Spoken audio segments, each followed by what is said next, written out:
kicking like Dolomite. Last one got copyright. I'm kicking like Dolomite. 5 just to be sure. Hey, one time, you ready? Got copyright. Yeah. Last one got copyright. Hey. You know what time it is. Every time I rhyme, it's just a sign that I'm about to kill. Yeah, it's time for weapon wheel.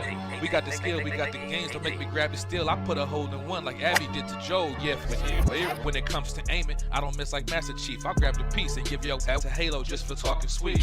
When it comes to gaming, yeah, you know our team's elite. Check the leaderboards, we run the game. You should pick up your feet. You can't lose, I'm too smooth, just going to admit defeat. And ain't no capping around here, cause like Bond, I keep receipts. The most dangerous, better than these other guys. Try to come for us, what's like between your eyes like Jen Sakai. That's no lie, no prank. I grab the ratchet, no clank, and get my jiggy mask to show you how Jack Move got his name. Yeah. Weapon Wheel Podcast. Look. King of the castle like Cooper, captain of the ship. My name ain't Blandry, but don't make me have to hit the switch. We'll dump you overboard, then watch the views. I ain't talking Twitch. Hey yo, Alex, go ahead. Talk to him real quick.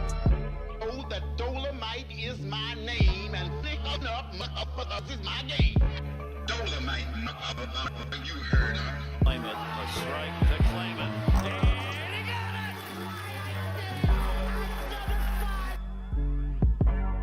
They had the nerve to copyright the game. One time, it's just the bitches. Hey.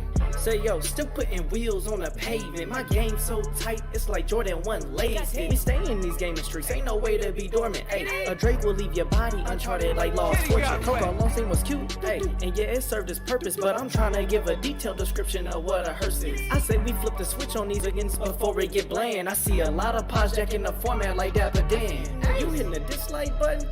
You still a fan? Talk slick in the comments and like Dutch, I got a plan. We don't do the sneak diss, and that's that stuff that get you banned. Last time we told your I was squad up, you turned telling right. It's like I play with the sliders up. You just got 30, again turn me, the time is up. Since 2015, we been kicking game knowledge up. Dust your boots and join the crew if you wild enough. Developers.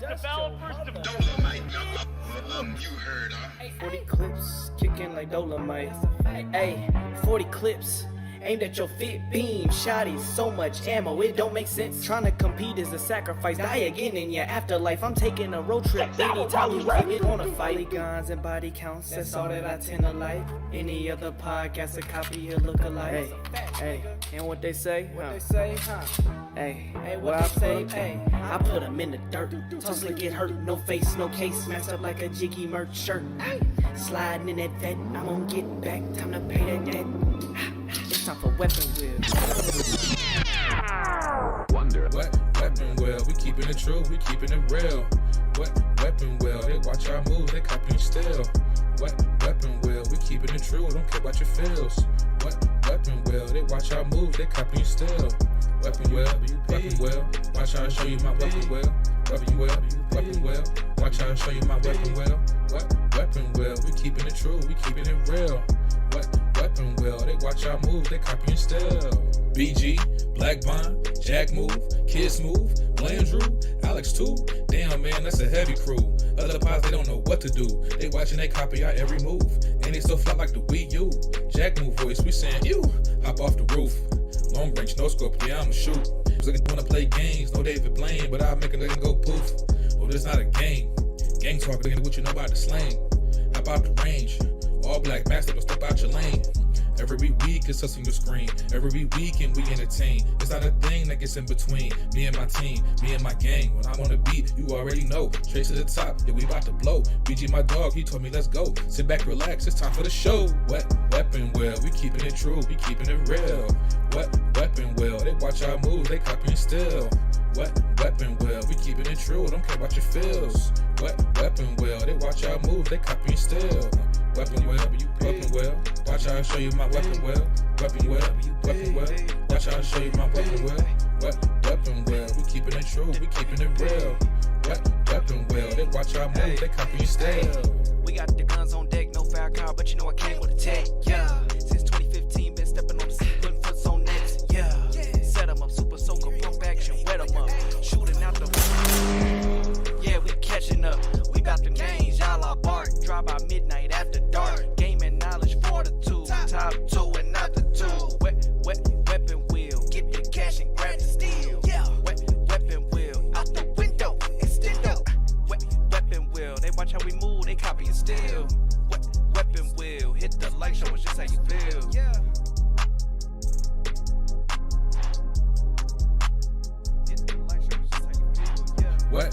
weapon well, we keeping it true, we keeping it real. What weapon well, they watch our moves, they copying still. What weapon well, we keeping it true, don't care about your feels. What weapon well, they watch our moves, they copying still. Weapon well, watch how I show you my weapon well. Weapon well, watch how I show you my weapon well. What weapon well, we keeping it true, we keeping it real. What weapon well, they watch our moves, they copying still.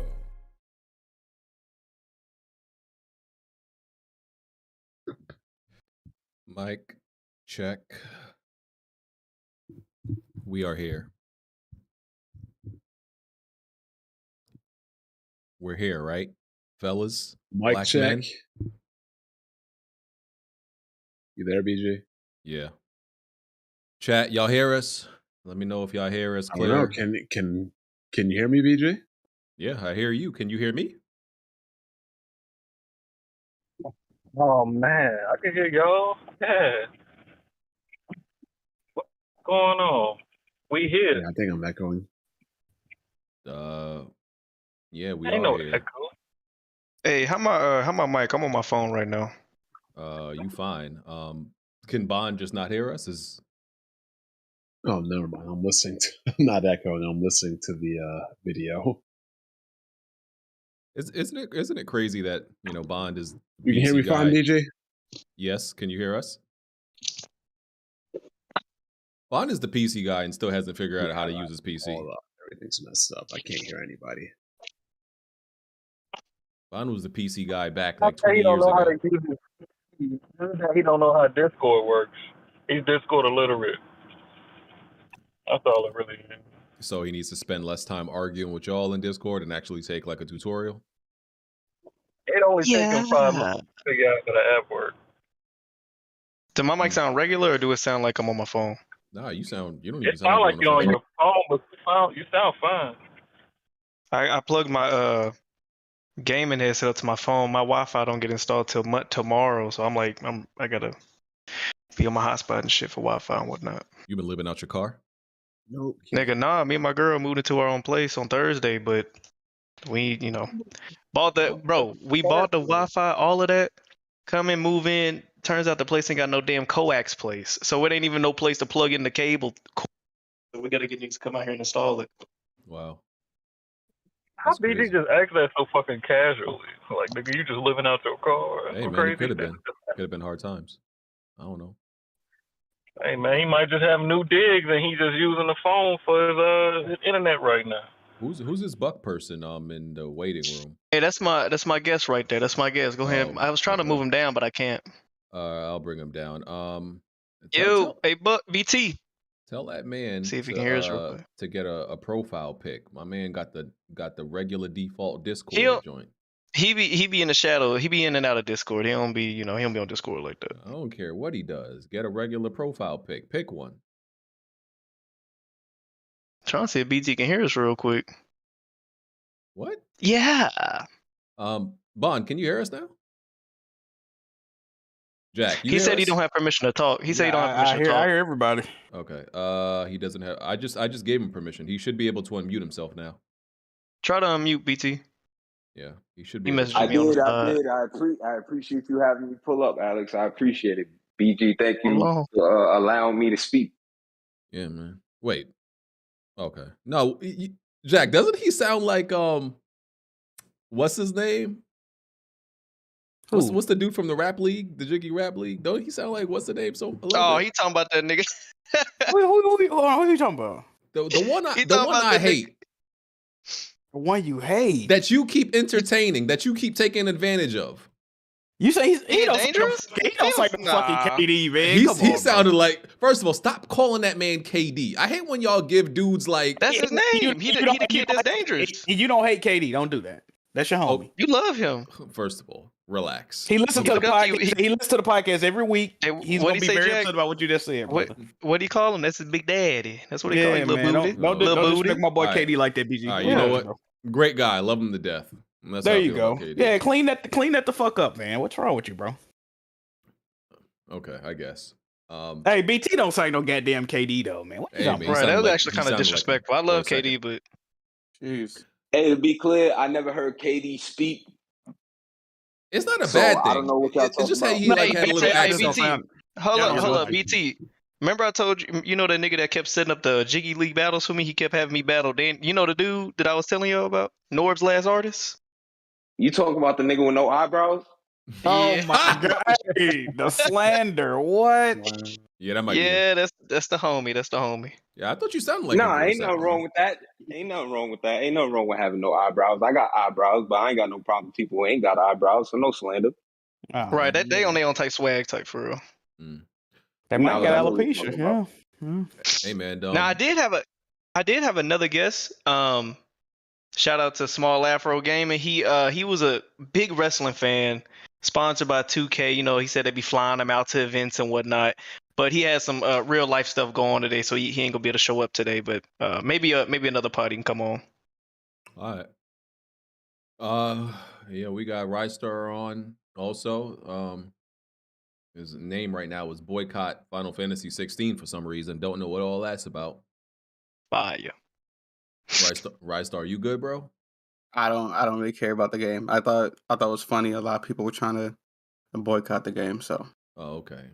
Yeah, I just wanted people to know who you were. You know, they couldn't tell by that name. But this is Rystar, Sonic fan, slightly mentally retarded, on the spectrum. Okay. I'm not from Brooklyn, so you can't really put that tag on me. So man, you're from Sir, aren't you in like South Bronx or something? Sir, Like, you're literally I know that you dirty. Isn't Brooklyn South Bronx? You're Like, literally from Brooklyn in the middle. I'm about to say Middle East. Brooklyn is South Bronx. Like, Wow. You talking about Anubis? There's a lot of shit going on around this motherfucker right now. I don't know what's You're going from on. Chicago, bro. You're literally practically our every brother. rapper is trying to be Chief Keef in your city. All right, I don't want to hear it. Bro. I don't want to hear it. You're Brooklyn in the Midwest. If it wasn't for Chief Keef, New York would not be anything right now.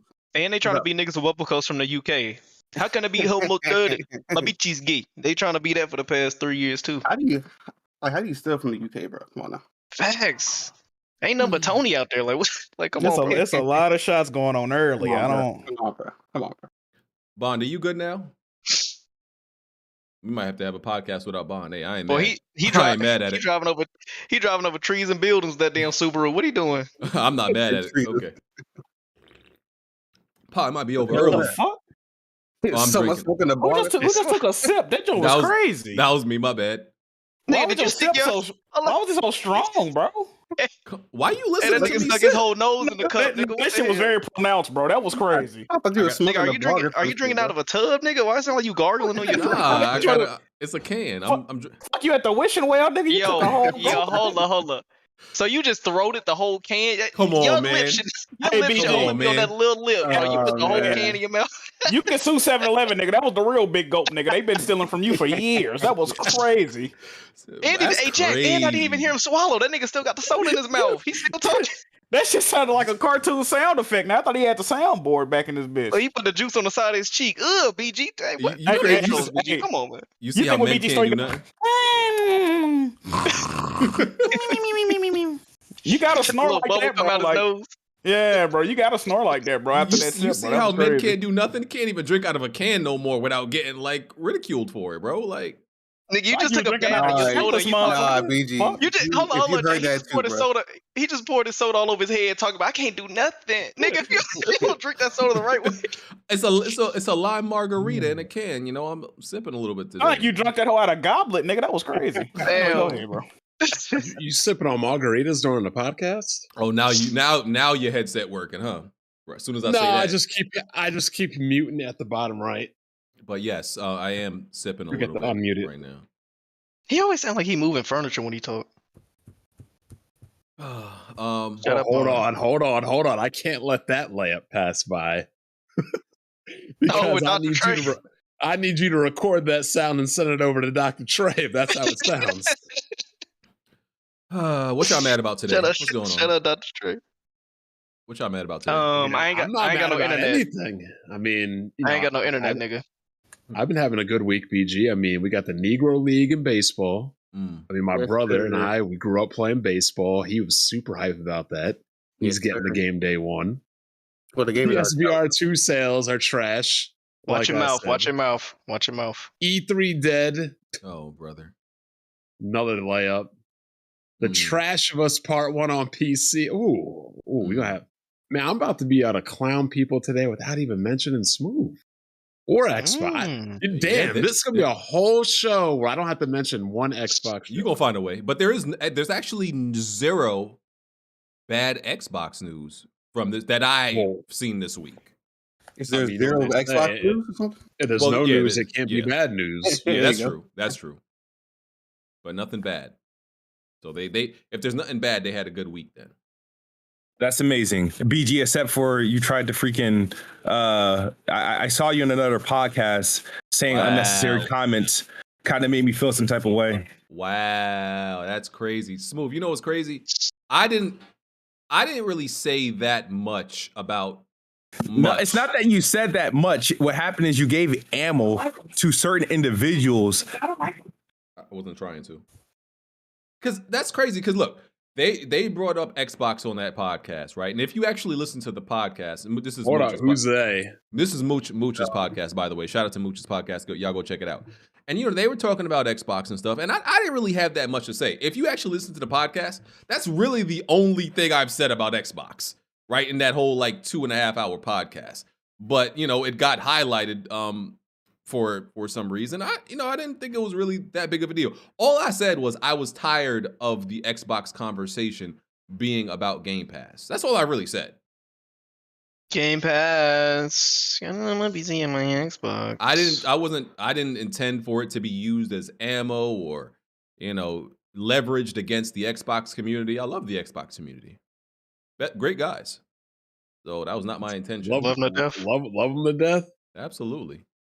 So I don't participate in the mudslinging at Xbox fans. I don't do that. I don't do that, Smooth.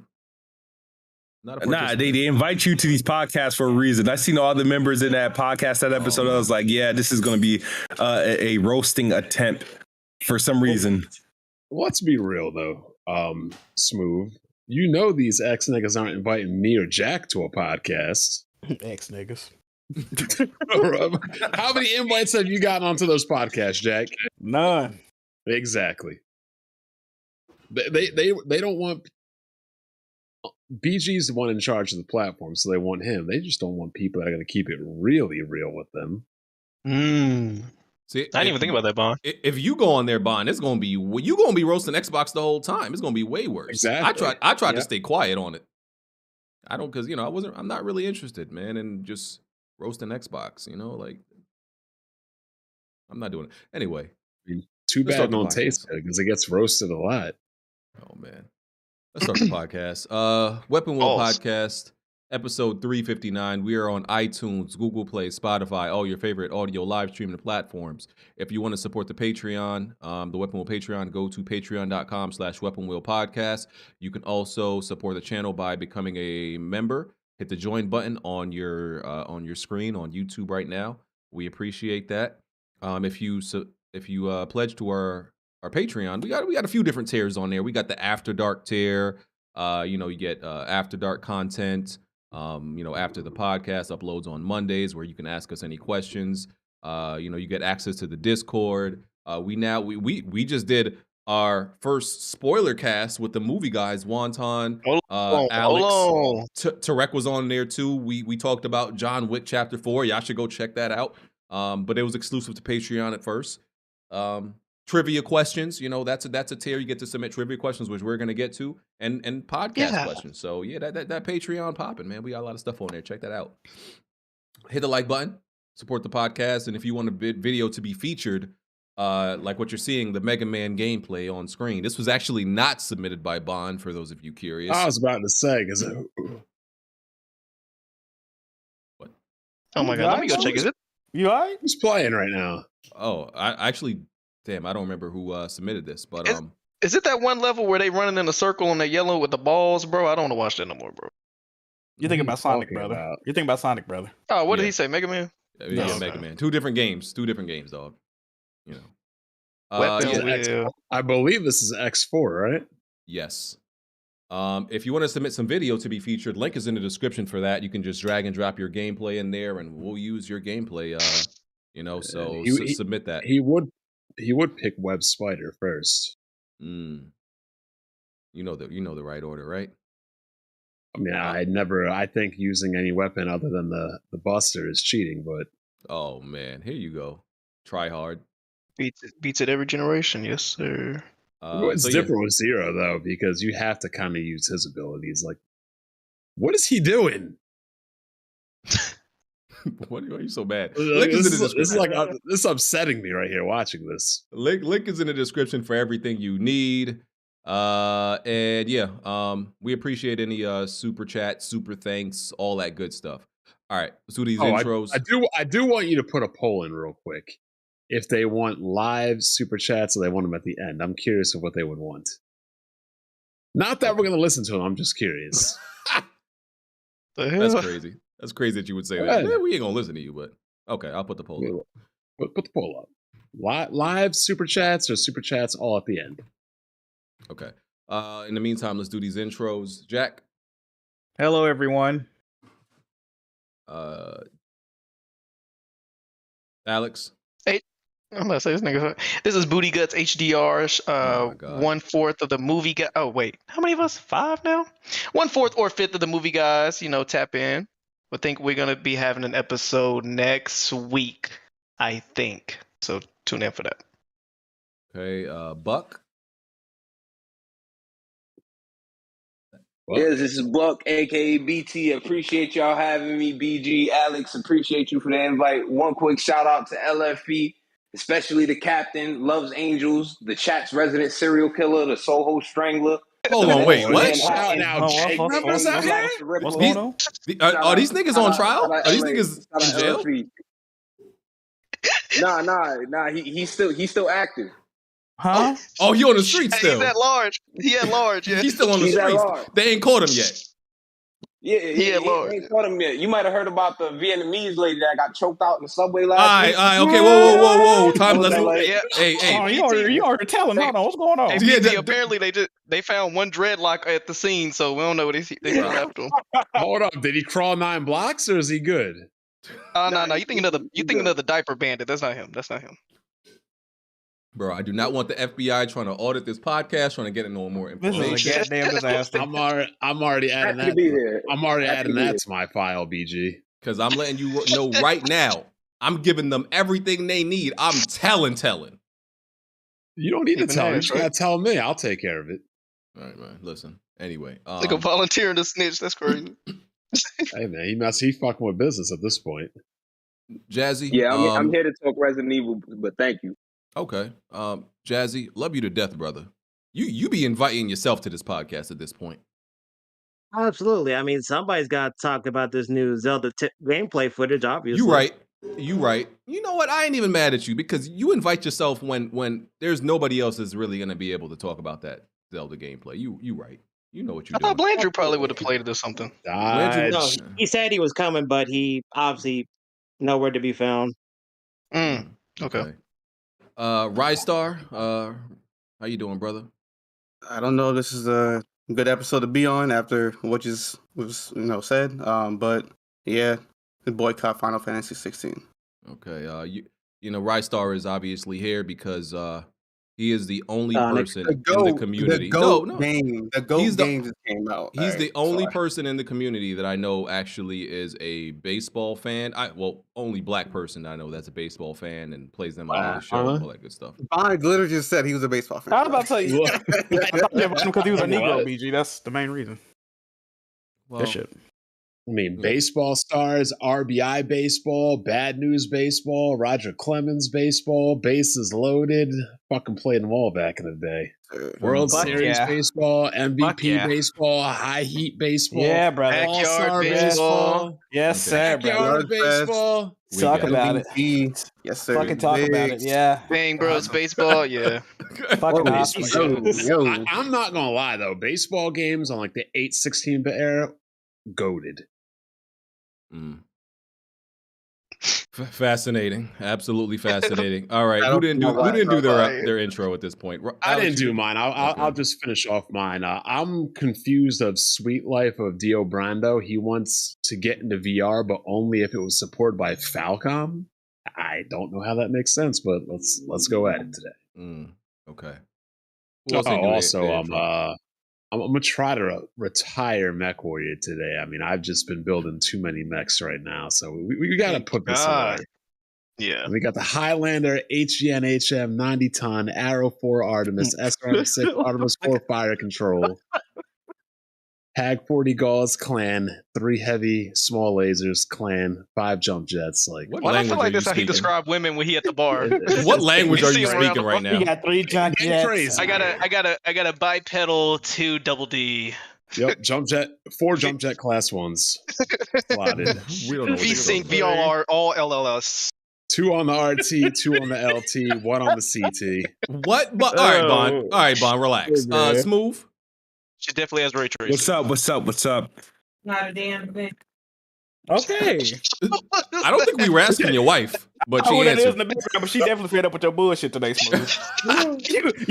you done fucked up something, brother. You got to. Yeah, listen. Oh, you didn't hear? What, You didn't hear?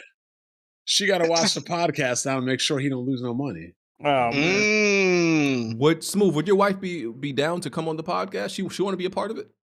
Would you like to come on the podcast? You get Uh-oh. Oh. No, he muted. She said something Oh, crazy. whoa. The way she was, yeah, She said, "You goddamn right, nigga." Like, fall back today, man. Fall back. I might not want to be on that week. Mm. Yeah. Anytime a black woman come on the podcast with Bond, there's always some shit. She said the goddamn thing. That was Said, "You're crazy. goddamn right." All right, man. That was funny. That's everybody, right? So this. Yep. Okay. Let's start out with Weapon Wheel trivia. Because we have a trivia tier on the Patreon now. Shout out to Dizzy. He's been the one that has been submitting these trivia questions. Oh, and this is perfect. No Googling, of course, as usual. Rystar, if you don't get this one right, you are going to be excommunicated from the Sonic fan club. I don't ever want to hear you talk about Sonic again, ever in life. Oh man! If you get this wrong, so we going to you first. No, you should go to him last because he probably know it. You should go to him last. No. I need to make sure he puts his in first. Pause. Okay. Whoa! They're gonna be G talking crazy. Go ahead, BG. That Brooklyn style. Okay, go ahead. Dizzy submitted this question. He said, "Which artist played a part in composing the soundtrack for Sonic the Hedgehog 3 but went uncredited? Is it A, NSYNC, Easy. B, Madonna, C, Michael Jackson, or D, Elton John?" That's Michael Jackson. It's Michael Jackson, bro. Yeah, Michael Jackson, because I remember they slowed it down and you could hear not Billie Jean. It was one of them songs that they actually said this is a sample from one of his songs. Yeah, they. I don't know if you the Stranger in Moscow. That was the ending thing for Sonic 3. I remember that. I forgot the other songs that they used, but yeah, and it was Michael Jackson. Okay, I didn't actually know this because why would I know anything about Sonic? Like, who wants to know Sonic trivia? You or are a Fox? weirdo. You are. Sonic has hurt you, bro. What happened? Okay. But What yes, happened? it is correct. Everybody got it right. It is Michael Jackson, the one in the. He also, fun fact, Michael Jackson also contributed a song to The Simpsons back in the day, season 3. He also went uncredited in the net. When he was singing to Lisa. Happy birthday, that Lisa. one? Yes. Oh yeah, that was fire. That song was fire. That was a fire episode. Yes. Okay. Thank you, Dizzy, for submitting that happy, trivia bro? question. Keep them coming. Good question. Yeah, keep it coming. We appreciate it. Okay. So, let me see where I'm gonna start with this. Let's go to. Are y'all know about this Chris Avellone situation? This story? I have no idea who that is, bro. Okay, so Chris Ravioli. So Chris Avellone he's a well-established and respected writer and designer in video games. Y'all probably haven't heard about him for the last 2 years because in 2020 he was accused of sexual assault and being a sexual predator. You know, this one a lot of people in the game. Why would we hear about this guy?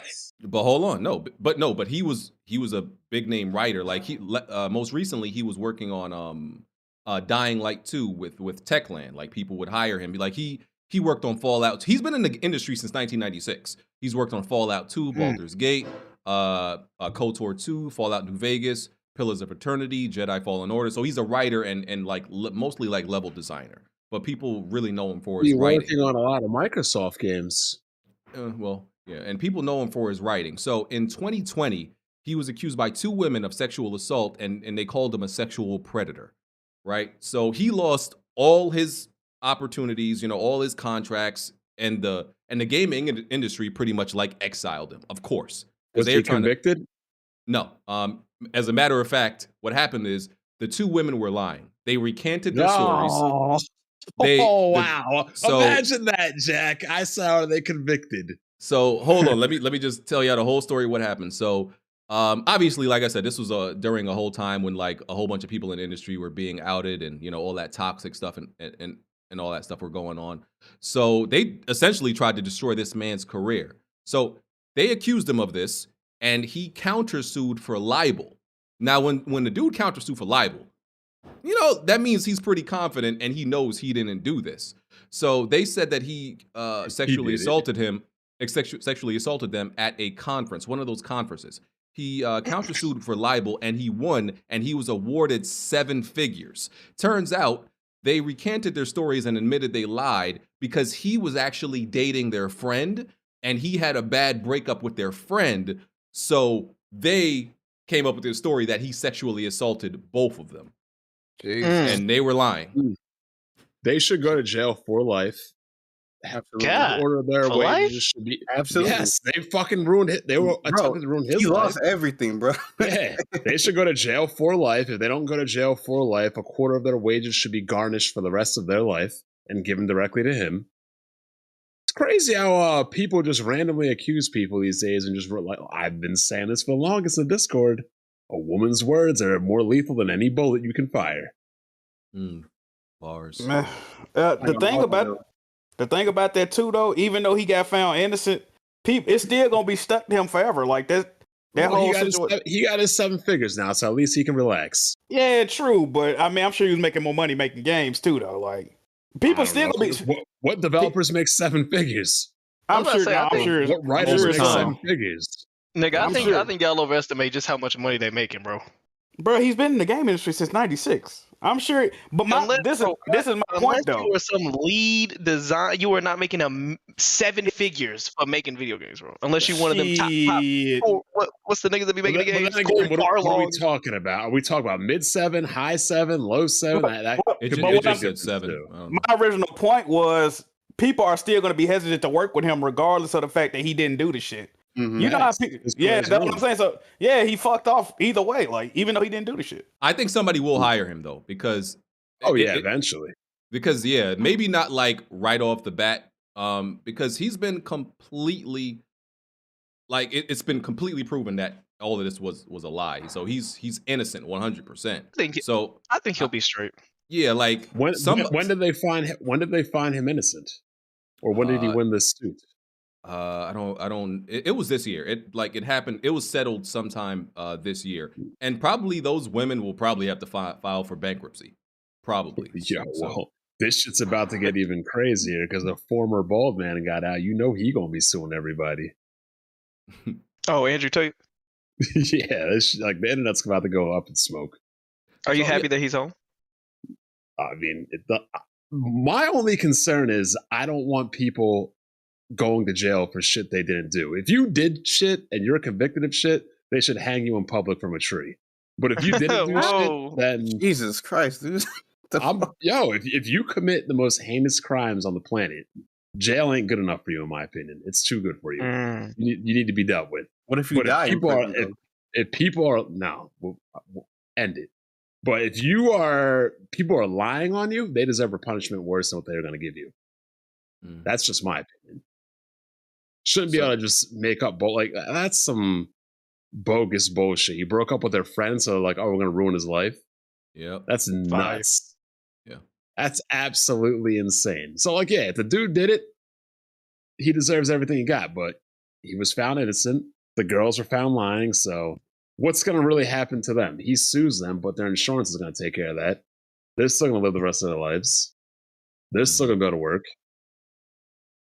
But think about it this way too. It's not even work that's involved with that dude getting lied on. If that dude had any kids or anything, that dude had any family members or anything, you think his family's going to be wanting to fuck with him? Whole life's ruined, man. Yeah, he had to deal with all them, lawyer fees, going on for like 2 years. And yeah, I mean, he couldn't do the thing he loved that he'd been doing for, almost like 3 decades. Guaranteed he lost all of his friends too, because I'm be dead real.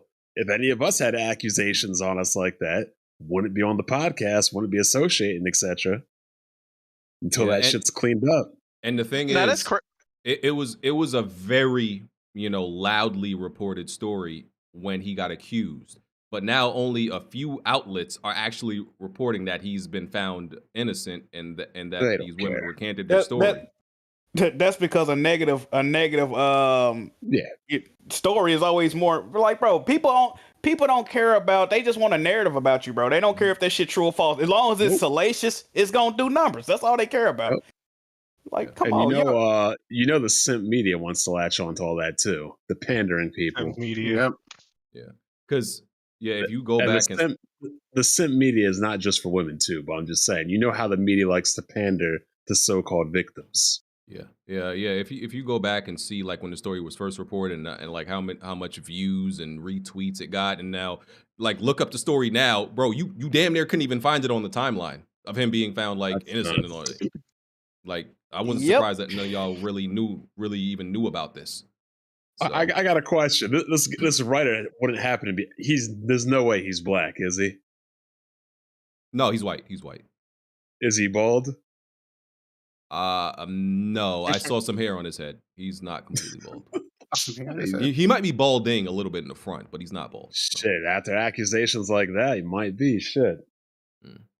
That's crazy though, man. Like, whole career, life, like, damn, that's just wild that people got mad that he broke up with their friend and they just made that shit up. I'm finna cry. Sucks, man. I mean, shit, it can happen to anybody. Yeah, it sucks, man. Okay. I mean, look what Michael Irvin's going through right now. Yep, that was another. He was proven innocent, right? No, he's still going through that shit. They just seen the tapes and everything. Okay. I didn't see anything funny on the tapes. Not to get too far off of gaming, but it's just like, damn, you can't even say hi to somebody in a hotel lobby anymore. Unfortunately, not. It's the world we live in now. But protect yourself at all times, gentlemen. And whoever that one dude was, go to HR. Don't be fucking around at work. I don't forgot who was that in the Discord. Yeah. All right, let's move on. And by the way, this was another slow week. There's not that much to talk about. Oh no, there's plenty of talk. There's plenty. Don't worry about it. We'll see. Okay. Let's see. Let's just get these delays out the way. Atlas Falling has been delayed till August, and Arc 2 has been delayed till August. I don't really think nobody really cares about neither one of those games like that. Arc 2. That's the one with Vin Diesel. No. I was like, which one got the Fast and Furious nigga in it? Is it Vin Diesel in Arc 2 or he's in that Avatar game? I feel like he's in both of them for some reason. Probably, I would be surprised. Speaking of Vin Diesel, I watched Pitch Black last night. Was there ever a Riddick game? Did y'all ever? What? Yeah, Chronicles of Riddick. Yeah. Are you serious? Chronicles of Riddick? Was there Chronicles of Riddick game? Yeah. What? Hold on. How old is Alex, real quick? So because I don't remember if there was a Chronicles of Riddick game, what? It was a huge game when it came out. It was literally like the best looking game when it came out. I guess. Let me see when it came out. And it was one of the best like movie games like ever created for its era. 2004. Come on now. Was that PS3 360? That was Xbox. I didn't play it was the original Xbox exclusive. Yeah. I remember when somebody freshman year of college had a 128 meg. This is how crazy it sounds now. Had a 128 megabyte video card and had that game. I thought it was the craziest shit I've ever seen until Crisis. I never watched any of the movies. Never played none of the games, so can't tell you much about it. But both those games have been delayed till Atlas Fallen till August. That's that Focus Home interactive game, which looks impressive, but I don't trust any game made by Focus Home. Focus Home, because bro, they have a really Focus Home make high quality mid games. Yeah, that's accurate. Like at least in whoever does their trailers, bro, they have an ability to make their like their games look way better than they actually are. Like nobody does it like them. Whoever like edits their trailers, they make like their game look like just AAA. I mean, it could be AAA, but it's like top quality polished shit when it's not, when you actually get the game. So I don't trust nothing that they actually make. So, but that's been delayed to August, and Arc 2 has been delayed till 2024. For those of you who care. We don't. Yeah. No. Okay. Definitely not. I mean, Vin Diesel. Like, yeah. Dude's not a good actor, but I mean, hey, power to him. He made it work as a bald guy. He's got the second longest running movie franchise in history. I mean, not many franchises have more movies than shit. Like, what do we got up there? He also maybe Bond. That's it. He also went the longest without people caring what race he was. He went the longest without niggas finding out that he was black. I mean, we always thought he was he didn't want to tell people he was bald and black for obvious reasons. I think he spoke on an interview. I think he said because the ambiguity allowed him to get more roles or something. That too, and who wants to be known as a bald black person? I was more bothered by the fact that he sounds like a bitch in real life. Does he? Wait, what? Listen, I ain't gonna say it to his face, but he definitely like talks like a bitch. You want him to sound sexy, or like what was the issue? No, he just talks like a little bitch. He means like, I'm just saying. This man BG wilding out. I ain't gonna say it to his face, but that nigga talk like a bitch. Hey, that nigga showed that nigga deltoid cracky. What? I'm just saying. All right. Okay. Tears of the Kingdom. They had what 10-minute gameplay. Tears of low frame rates. Okay, so I didn't watch it, but I saw clips like you could like seamlessly go from being in the sky to being on the ground is like two different worlds, damn near. Tell us about it. Pretty much what they emphasized. They showed like Link like going in the sky like they did in the trailer, and one specifically what they showed is like the main two like game mechanics is basically based on like weapon breaking, where it's called like fuse, where you can pretty much fuse like a twig with an actual boulder, and it'll actually like improve its durability. But what they made it seem like is because I know a lot of people, because pretty much like resource management, but except you getting combined weapons. But because a lot of people was hoping that weapon durability, like weapon breaking, was not going to be here. I fully expected it to be here, and now with this, because the way they made it seem like is like if you fuse weapons, they regain their durability. Because I feel like if they remove weapon durability, the gameplay for this Zelda Breath of the Wild type of games would have been boring as fuck. Wait, so I'm very glad. There was no durability? No, there was weapon breaking like durability, but I'm saying here they pretty much kind of fixed it for some people without actually getting rid of it. I'm going back to what you said. Did you say that if there was no durability, it would have been boring? Yeah, if you had no weapon durability whatsoever, you would not use any other weapons outside of the Master Sword ever again. I mean, I only ever used the Master Sword once I picked it up. My issue with durability was this. Durability wouldn't have been an issue if they tweaked it to make things slightly more durable and gave you the option to repair weapons. That's all you really needed, because otherwise you're just hoarding the best weapons for whenever you need them. And you're never going to use them. And that's pretty much what I did and most people I know did playing the game. You just hoard weapons. I just tried to use it for situations based on whatever inventory I had. Because you can find other weapons out when you're exploring anyway out in the field. Yeah, but like some of those like flame swords and electric swords, like all that crazy shit, it's like, oh, I have it, but I don't want to use it. Because you're finding like so many one-of-a-kind items and everything. Yeah, it's pretty much like kind of like ammo is and resource management in like Resident Evil, where obviously you're not going to go through guns blazing and shit like that. I feel like that's how they approached weapon durability, but it actually has an actual purpose to it and whatnot. Yeah, I just wish you could repair weapons. That's all I need. Yeah. And what they made it seemed like it's really cool because they have it to where you can lock on, I think what's it called, like one of the bad eyes to one of your arrows, and it will like lock on to like whatever you're trying to shoot at and actually hone in on them. And if you want to fuse like two like poles together, it'll give you more range of like an actual attack. So I feel like this is really well thought out for the system, what they're about to do. And they made it seem like you confuse like everything and like everything in this game in particular. And the other mechanic that they have is called like Ultra Hand, where pretty much it's like kind of like the magnet from the first game operates, except it's actually just used for like anything to actually make. So you can actually make like a raft or like a boat or actually like a cart type of thing that you kind of see in the trailers. Yeah, the So magnet does look pretty sweet. I'm not gonna lie. This game is obviously a top 3 contender for Game of the Year already. Like, it's not even up for absolutely. discussion. Yeah. So I'm really anybody saying that this game is DLC. I don't see how you played the first game and think that this is basically what it is, because this is pretty much on par to what sequels have been, like in the case of like the N64 or the PS2. Hell, even Majora's Mask, even though it's a different game, it still look similar to each other.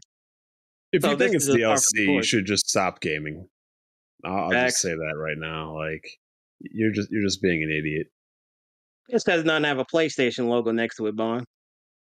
I mean, I don't know who's hating on the game yet, so I really can't comment on that, but we'll be seeing as, the game gets closer and closer to its release. Yeah.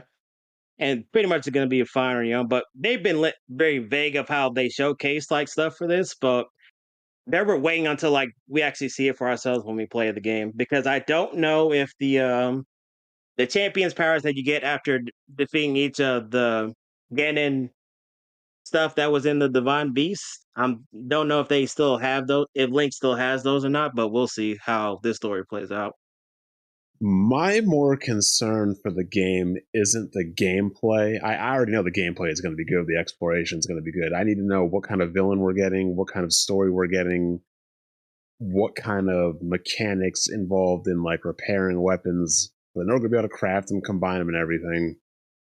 I mean, I just feel like there needs to be a way to repair a weapon.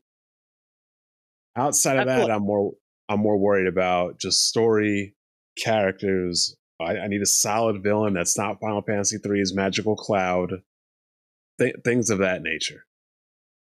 And then at the end of it, what kind of performance are we going to get? And is this going to be a Switch 2 launch title? Because they love to do cross-generation titles with their Zelda games.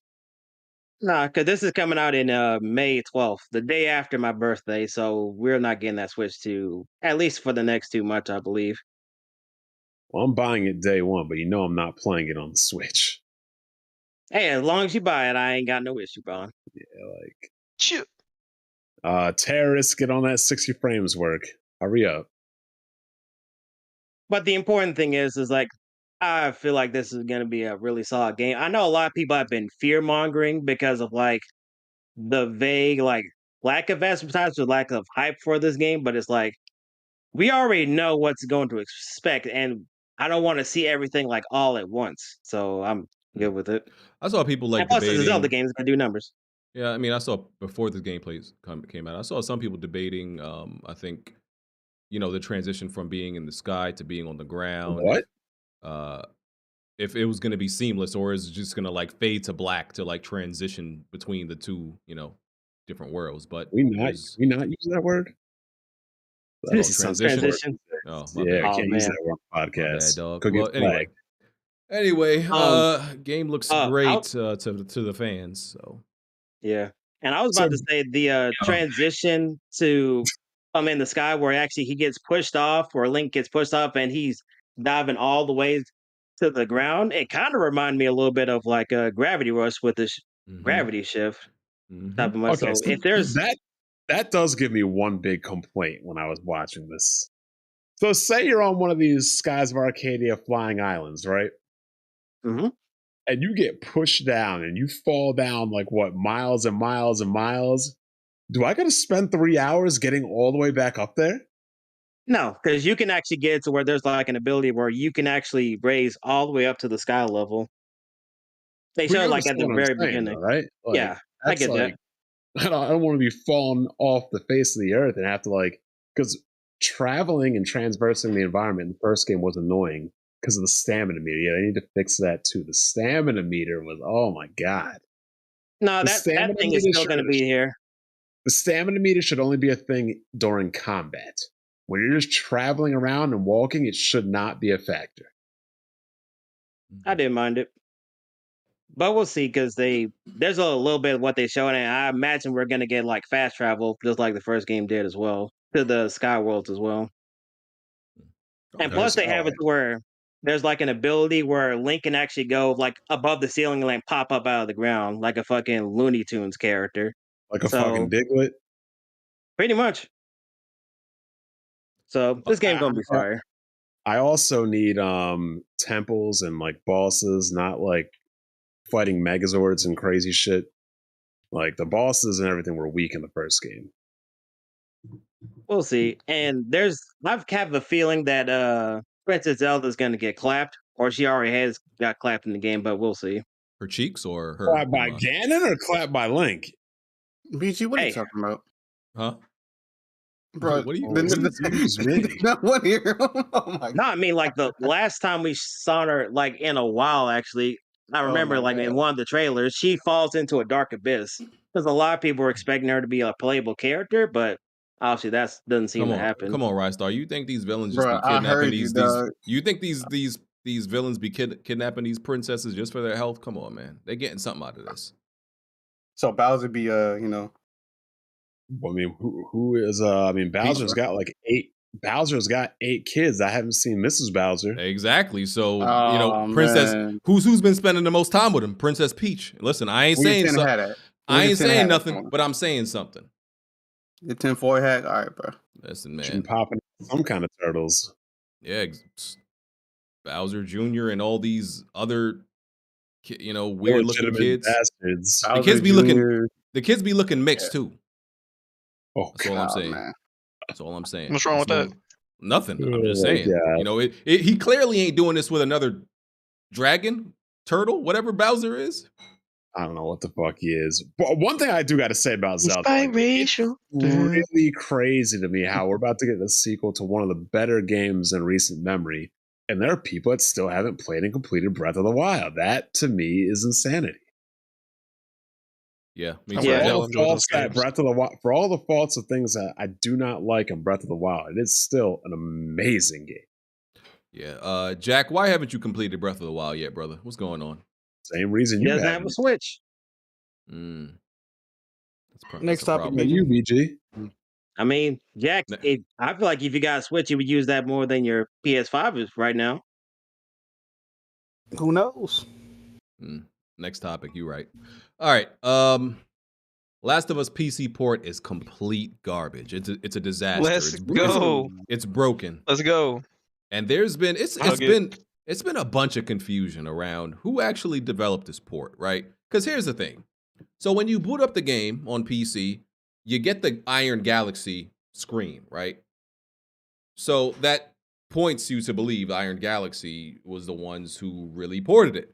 But when you look at the Steam page, there's no Iron Galaxy credit at all.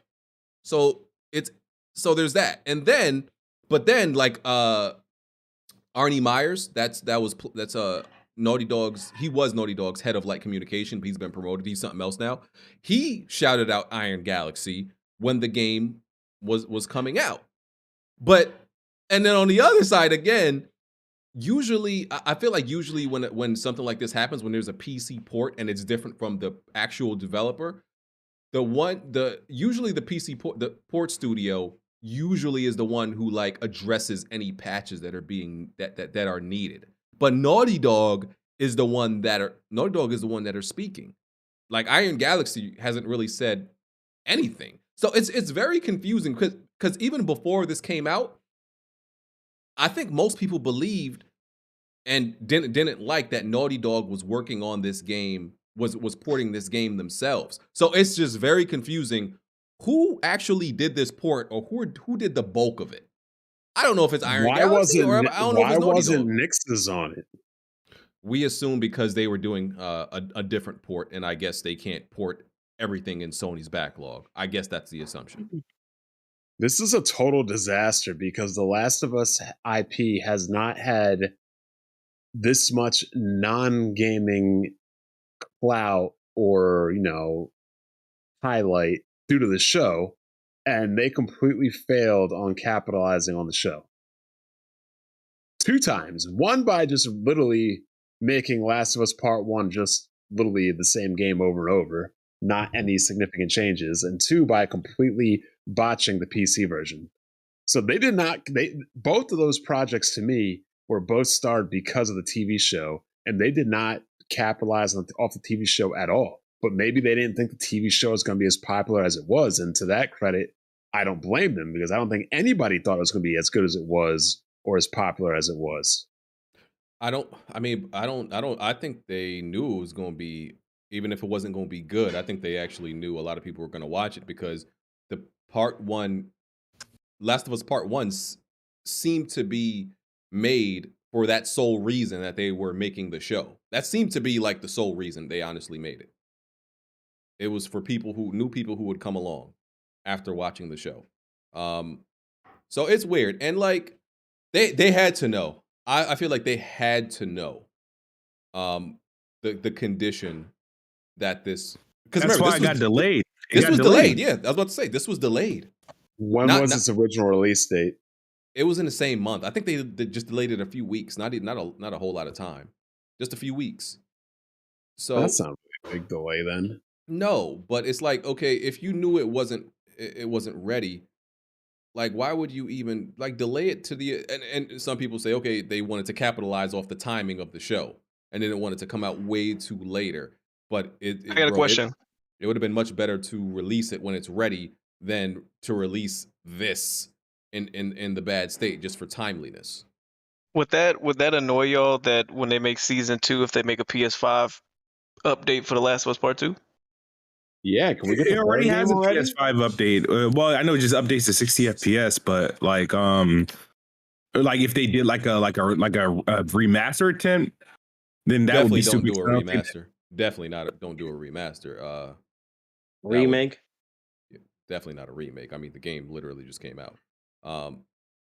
But I wouldn't be mad, I guess, at a director's cut necessarily, but I don't know what that. I just think anything is unnecessary to that you would do with the Last of Us Part 2. But I just don't understand like how this gets released in this state, because like I said, I don't know who was overlooking it. I don't know. I don't know if it was Naughty Dog. I don't know if it was Iron Galaxy, but the buck definitely stops with Naughty Dog. They're the one that are still held accountable because this is still your game. Yep, it's yours. Yeah, because they made a tweet about it, right? Yeah, I was going to ask. Oh, go ahead. No, I was saying they released some two hot fixes, but hot fixes never really actually patch major issues. It's just some quick shit. By the way, the game takes, like, when you actually install the game, it takes like 40 to 50 minutes for the shaders to compile. So even after you install the game, you got to wait another 40 minutes before actually playing. Like, well, insane. Here's another question we have to ask ourselves. Is Sony putting games on PC a net negative or a net positive at this point? I don't think it's how you feel, Jack? I don't think it's. I don't have an opinion. Negative. Yeah, I think it's still a positive. Yeah, they probably saving money by just throwing that shit over there and giving a bad port. So there's been, let me see, let me look at all the PlayStation games on PC now. There's been 2 bad PlayStation ports. The first one, the first bad one was the very first one they released, which was Horizon, which was done by some studio, some no-name PC studio, Virtue or Virtuoso or something like that. And then they and then Nix's took over and did all the patches. So the studio they hired to port the game aren't even the one who patched it. Nix's patched it. So there's Days Gone, that was fine. God of War was fine. Like I said, Horizon Zero Dawn was bad at first. Miles Morales, good. Spider-Man Remastered. What else we had? Sackboy, Returnal, and Uncharted 4. Iron Galaxy also did Uncharted 4. They're the ones who ported that. Wasn't the best port, but wasn't a bad one. Wasn't a bad one either. It's very playable. It's fine. But, and reminder, Iron Galaxy, who is the one who did Arkham Knight. Arkham Knight, which is labeled the worst PC port in gaming history. And How do Last these of Us guys get jobs? because I mean, hell, who else doing it? Because they do it's like when you look at their other work, right? Their other port work, they've done some okay stuff. It's not like everything they port is bad, but like they have these times where when they do port something, it's the worst job ever. So they be like, okay job, and then they do something terrible every once in a while. But it's they don't have a great track record. They just like coast along. So I don't know, man. It's weird. I don't get it. And now Last of Us. Y'all think when Part when they one be hit, is being dubbed as one of the worst PC ports ever now, also along with Arkham Knight. Go ahead, Alex. when they hitting these ports off to these third party companies, do y'all think it's because the developers aren't getting any money on the back end? Like, I would imagine that they care enough to make sure this port, either they do it themselves or make sure it's quality. Like, I don't get that. Like, if I make a game and I get, what you call them, Iron Galaxy, whatever it's called. If I made Last of Us Remastered, I would feel away if my shit is over there playing horribly. Like, there's no way that they can just do that themselves, or I guess the projects they got right now is just too much work trying to. I don't want them to go back and we don't keep one. They're not going to go back and do it. Two, people don't want them to do it. No. Three, it should be easier for somebody to literally copy and translate your work than having the original person like do it. Four, it's when you hire somebody to port a game, like especially this, it's a big deal because they're not just hiring anybody to be able to port these high quality, highly acclaimed games. And to be honest, Iron Galaxy probably tanked their whole company because getting a job like this is an audition. Mm-hmm. And they fucking failed the audition. Like, you were entrusted an elite top level franchise that if you would have came out with a banger port of, you would have been set. And you fucked it up. Mm-hmm. Yeah. And there's been a lot of bugs, a lot of glitches. I ran the game myself. That horse one was crazy. Oh, that was actually Last of Us Remastered, by the way. That wasn't even the part one, but it was funny still. I saw the water one when they was walking through, and it was kind of like it couldn't ripple the correct way. Yeah, there was like Joel in blackface. There was that one. That's Wait, what? That's part. Yeah, I didn't see that. Joel is literally wearing blackface. No, I didn't see that. Yeah, somebody posted in the Discord so I can see that. Yeah, it was that, and it's crazy, man. I don't know what's going on, but it's got and I got shamed, of course. I got shamed in the Discord because the conversation about RAM and I only had 16. I hate, first of all, I don't even want to say I only had 16 gigs. I got 32, BG. Come on, man. Let's not do this. Like, yeah, I got 32 as well, bro. All right, cool guys. My bad. All right, you niggas is cool. My bad. I think my VR got more RAM than that too, BG. What are you doing? Here we go. I mean, if I got more than you, it's a problem. Why Joel up here looking like fucking Harambe? Oh my god, that's racist, bro. So everybody was shaming me in the Discord. Oh, you only got 16 gigs of RAM. What's wrong? First of all, the PC I have, that'd be some cool camo. The PC I have, I had it like since two and a half years ago. So at that time, I still feel like most people still had like or 16 gigs was still viewed as acceptable. BG, I've had 32 gigs for 4 years now. Oh man, here, see, y'all know what, y'all got it. I'm a peasant PC. But hold on. I'm gonna make fun of anybody with less than me. Not too much, because I don't care if you got more RAM than me. If you got a lesser GPU than me, watch who you talking to. Know your place. Know your role. Don't talk to me crazy. Don't talk to me crazy. Put your wife beat on the table, BG. Let's go. I am. Wait, how did you upgrade your GPU but not your RAM? That's kind of weird. Right. Who are you talking to? You. What the fuck? Hold on. What GPU weird. you got? What GPU you got? I have a 2070 Super. Yeah, don't talk to me about no RAM. I have a 2070 Super. Right? At least get to the 30 series and then talk to me. I'm buying that bullshit right now. Y'all want to flex about RAM and put y'all dick on the table about RAM, but y'all got Pause. some 20 Hey, series pause, GPU. pause. Relax on me. I have 32 I'm gigs of sorry, RAM. My name's not See? Alex. Relax Oh, on what? me. And I first said of I all, have 32 gigs of RAM. Oh, okay, so it's a 32 gig RAM parade around here. Okay, y'all got it. And let me just say, so first, let me just This say, picture's crazy. Mama ain't raised no bitch, right? So if you think I'm gonna be bullied into suddenly upgrading RAM because dudes is making fun of me in the Discord, you would be absolutely right.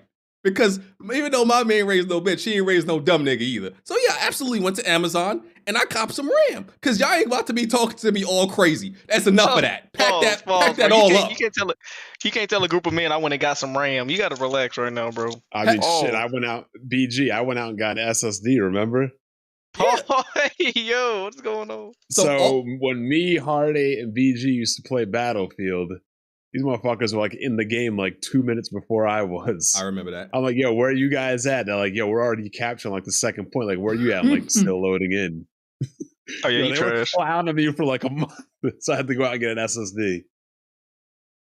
So, and, I understand because RAM is super cheap now, especially DDR4. It's very cheap. Yeah. So, you know what? I was like, I can't have these peons in Discord talking to me like I'm some regular street level dealer. Like, no, I was like, no. You are a level 1 boss though. That's what I'm saying. They was talking to me like I'm the tutorial boss, and I was like, I'm not having it. You are, nigga. I learned how to roll on your boss level, bro. I ain't worried about you. That's what I'm saying. I ain't having it. So, matter of fact, struggling with RAM. RAM was so cheap, I went and got 64 gigs just for no reason. Just for no reason. Oh, wait, what? Yeah. I got 64 now. What's up? Talk to me nice. What y'all got to say now? How you walk around with all that RAM on you? Hey man, I got big pants. Yo. Hey, Jack said that's what my damn pants went out. I do have some questions for Jack. I don't know if he's asleep right now. I'm here, brother. He hibernating. Well, I'm gonna wait till BG keep going. He keep talking about random stuff. I want to hear your thoughts on the Resident Evil though when we get to it. So, yeah, so moral of the story is, and the port, even if you got enough RAM, it's still crashing. By the way, so people shaming my PC, that wasn't it. Because people was still running into bugs and glitches, and the game was still crashing, regardless of what rig you had. So y'all trying to shame me, y'all was off base. Y'all was off base with that. Shout out home base. Yeah. So yeah. PC port sucks. It's a little blemish on Naughty Dog's record. It's a little blemish on Naughty Dog's record because it's only got like 5 reviews, but it's got like a 65 on Metacritic, the PC version. PC niggas are so weird. Y'all are so weird. They should use this as a lesson. Definitely take this as a lesson. Just buy the console. Like, I don't. Yo, who was that one guy that was making them tweets? Them shits were killing me. Oh, Greg Miller. Greg Miller. Oh my god. He went full Super villain of the year award. Mm-hmm. Were they like actually mad at him, or some were? You guys. Oh. Because yes, he was saying they don't bathe and stuff. Hell no. Yeah, it had some dub soap. It was funny though. Nobody should have took that super serious. It was funny. Naughty Dog, fix the problem. Fix it so those our PC brethren can enjoy the game. All right. Ew. All right. What else we got? For some reason, Forspoken is getting DLC. It's called Intanta We Trust. We don't got to stay on this. Let's give this topic 30 seconds. What do you say? 30 seconds? I'm gonna tell you what. Go ahead. Yeah, I hope Jay Barry and Persona enjoy that DLC. I'm gonna be in the trenches. I'm gonna get Kiso to play it and give us a very in-depth review when they get a chance. When does it release? No idea. Don't care. Hey, how about this? They need to put some leaves on them damn trees. Because when I played that demo, nigga, the trees ain't had no leaves till I got about 20 feet up to them. So hopefully they fix that. Hey, man. All the people who are defending and love Forspoken. I hope you enjoy it, man. For real, man. Boo! Nah, we need to start dog walking these games, just like we do with Far Cry series, just like we do with these other Assassin's Creeds. No, these shit trash, nigga. Stop supporting them. I mean, I don't know how much more I can call that game trash. You know, I don't want, you know, Jay Barry finding where I live and, you know, talking into my speaker with his list. What you said, BG? I don't want that. I don't Bro, want no I have smoke, never bro. seen a dude excited about any. I think there was like a tic-tac-toe simulator, and he was like, "Woo!"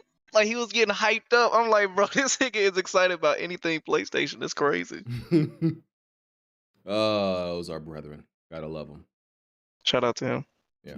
All right. Oh, real quick. What's this? I still don't know how to say this game. Jazzy, you would know. Live Alive or Live Alive is coming to PS5. There's no wrong way to say it, honestly. You can say Live Alive. Come on, there has to be a right way to say it. It can't just be like whatever we feel like. Hey, it is what it is. So Don't matter. just say you don't really know what it is. Hey. I don't know. It's live. I don't know. Anyways, it's coming to PS5 for those who care. It was originally on Switch exclusively, right? Yeah, because Nintendo are the reason that they approached Square Enix to get that remake done in the first place. So for it to come to PS4, PS5, and PC, I mean, it's par for the course. But I don't really expect PlayStation dudes in drove to really support this game like that to begin with, because So a lot of they those putting it everywhere but Xbox again. Y'all niggas don't buy games, Smooth. Listen, we are not about to go through this route again, Smooth. Oh, so you It's support over. this type of behavior? Yes, y'all don't buy games. You guys No, because talking about the both sides of your Smooth, mouth. Smooth. You know what you like, remind me of, Smooth? That's horrible practice. Why don't they put grocery stores in the hood? Because y'all niggas don't buy shit. There's a bunch of grocery stores in the hood. You know what I'm talking about? The good one, the good ones. Oh, like a Whole Foods. The Whole Foods. Yeah, and y'all. Yeah. Well, yeah, Nigga, we got Kroger's. We got Kroger's over there. We got C-Town, ShopRite, and what's the other one? C-Town. BG know what a C-Town is. Yeah, that's very specific to like New York East Coast. No, you should have seen a C-Town, Bond. You should have seen one of those. No, I've never even heard of C-Town, O-Town, J-Town, Downtown, The Pound. Yeah. Reach Bond around. definitely leaves like a Trader Joe's or some shit like that.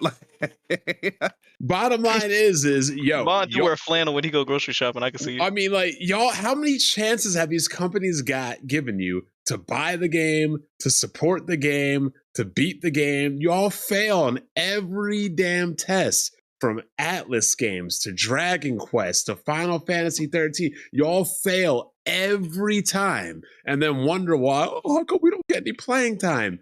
Because you don't perform when the coach puts you in the game. Sorry, it just is what it is. Directly into Game Pass, so they clearly didn't care if we bought it or not. That's like they put it directly to Game Pass because if they try to sell it, they were going to lose mad money. So they put it on Game Pass. They had Microsoft pay them a flat fee and to see how much interest they could gauge. Did you finish Persona? Oh wait, you didn't finish it, and you had to pay me money. I played enough of it where I got some damn credit though. That I played enough. No, of you it. don't get no. You don't get no credit. You don't get no credit unless you finish the game. Developers don't get paid if I beat a game, bro. They don't get paid. They get paid if I buy it. They get paid when it goes in the Game Pass. They don't get paid anymore if I beat the game or not. What about your experience of wanting to just complete games? That's a fake ass experience, bro. That's the fakest crazy shit I've ever heard. Like BG, this is the man that literally didn't beat the game and had to give me money because he didn't beat the game. I played a lot of hours. That counts for something. What palace did you get to? I got to the third palace. I beat 2 palaces in that game. Where you met Makoto? Well, shit. That shame on them for putting too many of them in there. Oh, shame on them. No. This is like trying to teach statistics in like elementary school. It doesn't work, Smooth. I'm sorry. You're not getting these games ever again. Just stop it. But you know the next thing that's going to happen is y'all going to stop getting fighting games soon. So y'all better start buying them. They already, damn near already are.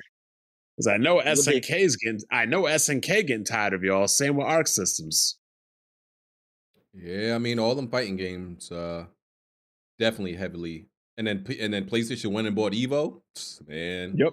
No, like 100%. If Nintendo had capable hardware, all these games would be on Switch. It wouldn't even be a thing. Xbox has capable hardware. These Japanese companies like, nah, we good, dog. They don't buy no games anyway. And I think that's crazy. Like, so all these trophies, completion percentages, Microsoft's ability to tell you how many blades of grass you sniffed and how many pieces of shit you stepped on.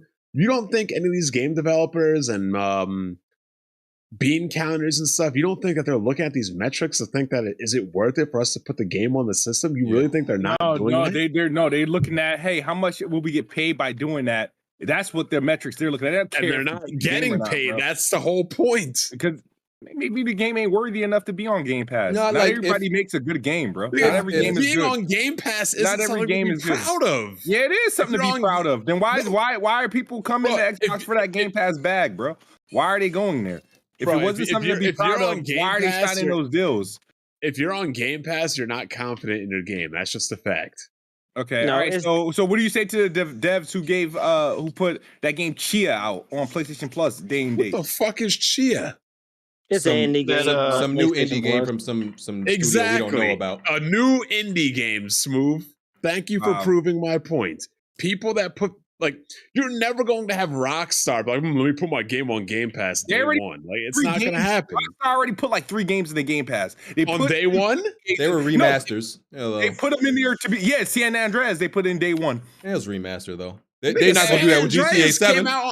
San Andreas came out on the PS2. Yeah, they're not going to do that with GTA 6. But like I said, they didn't ignore Game Pass. So I don't really want to hear that madness. Yeah, this is great.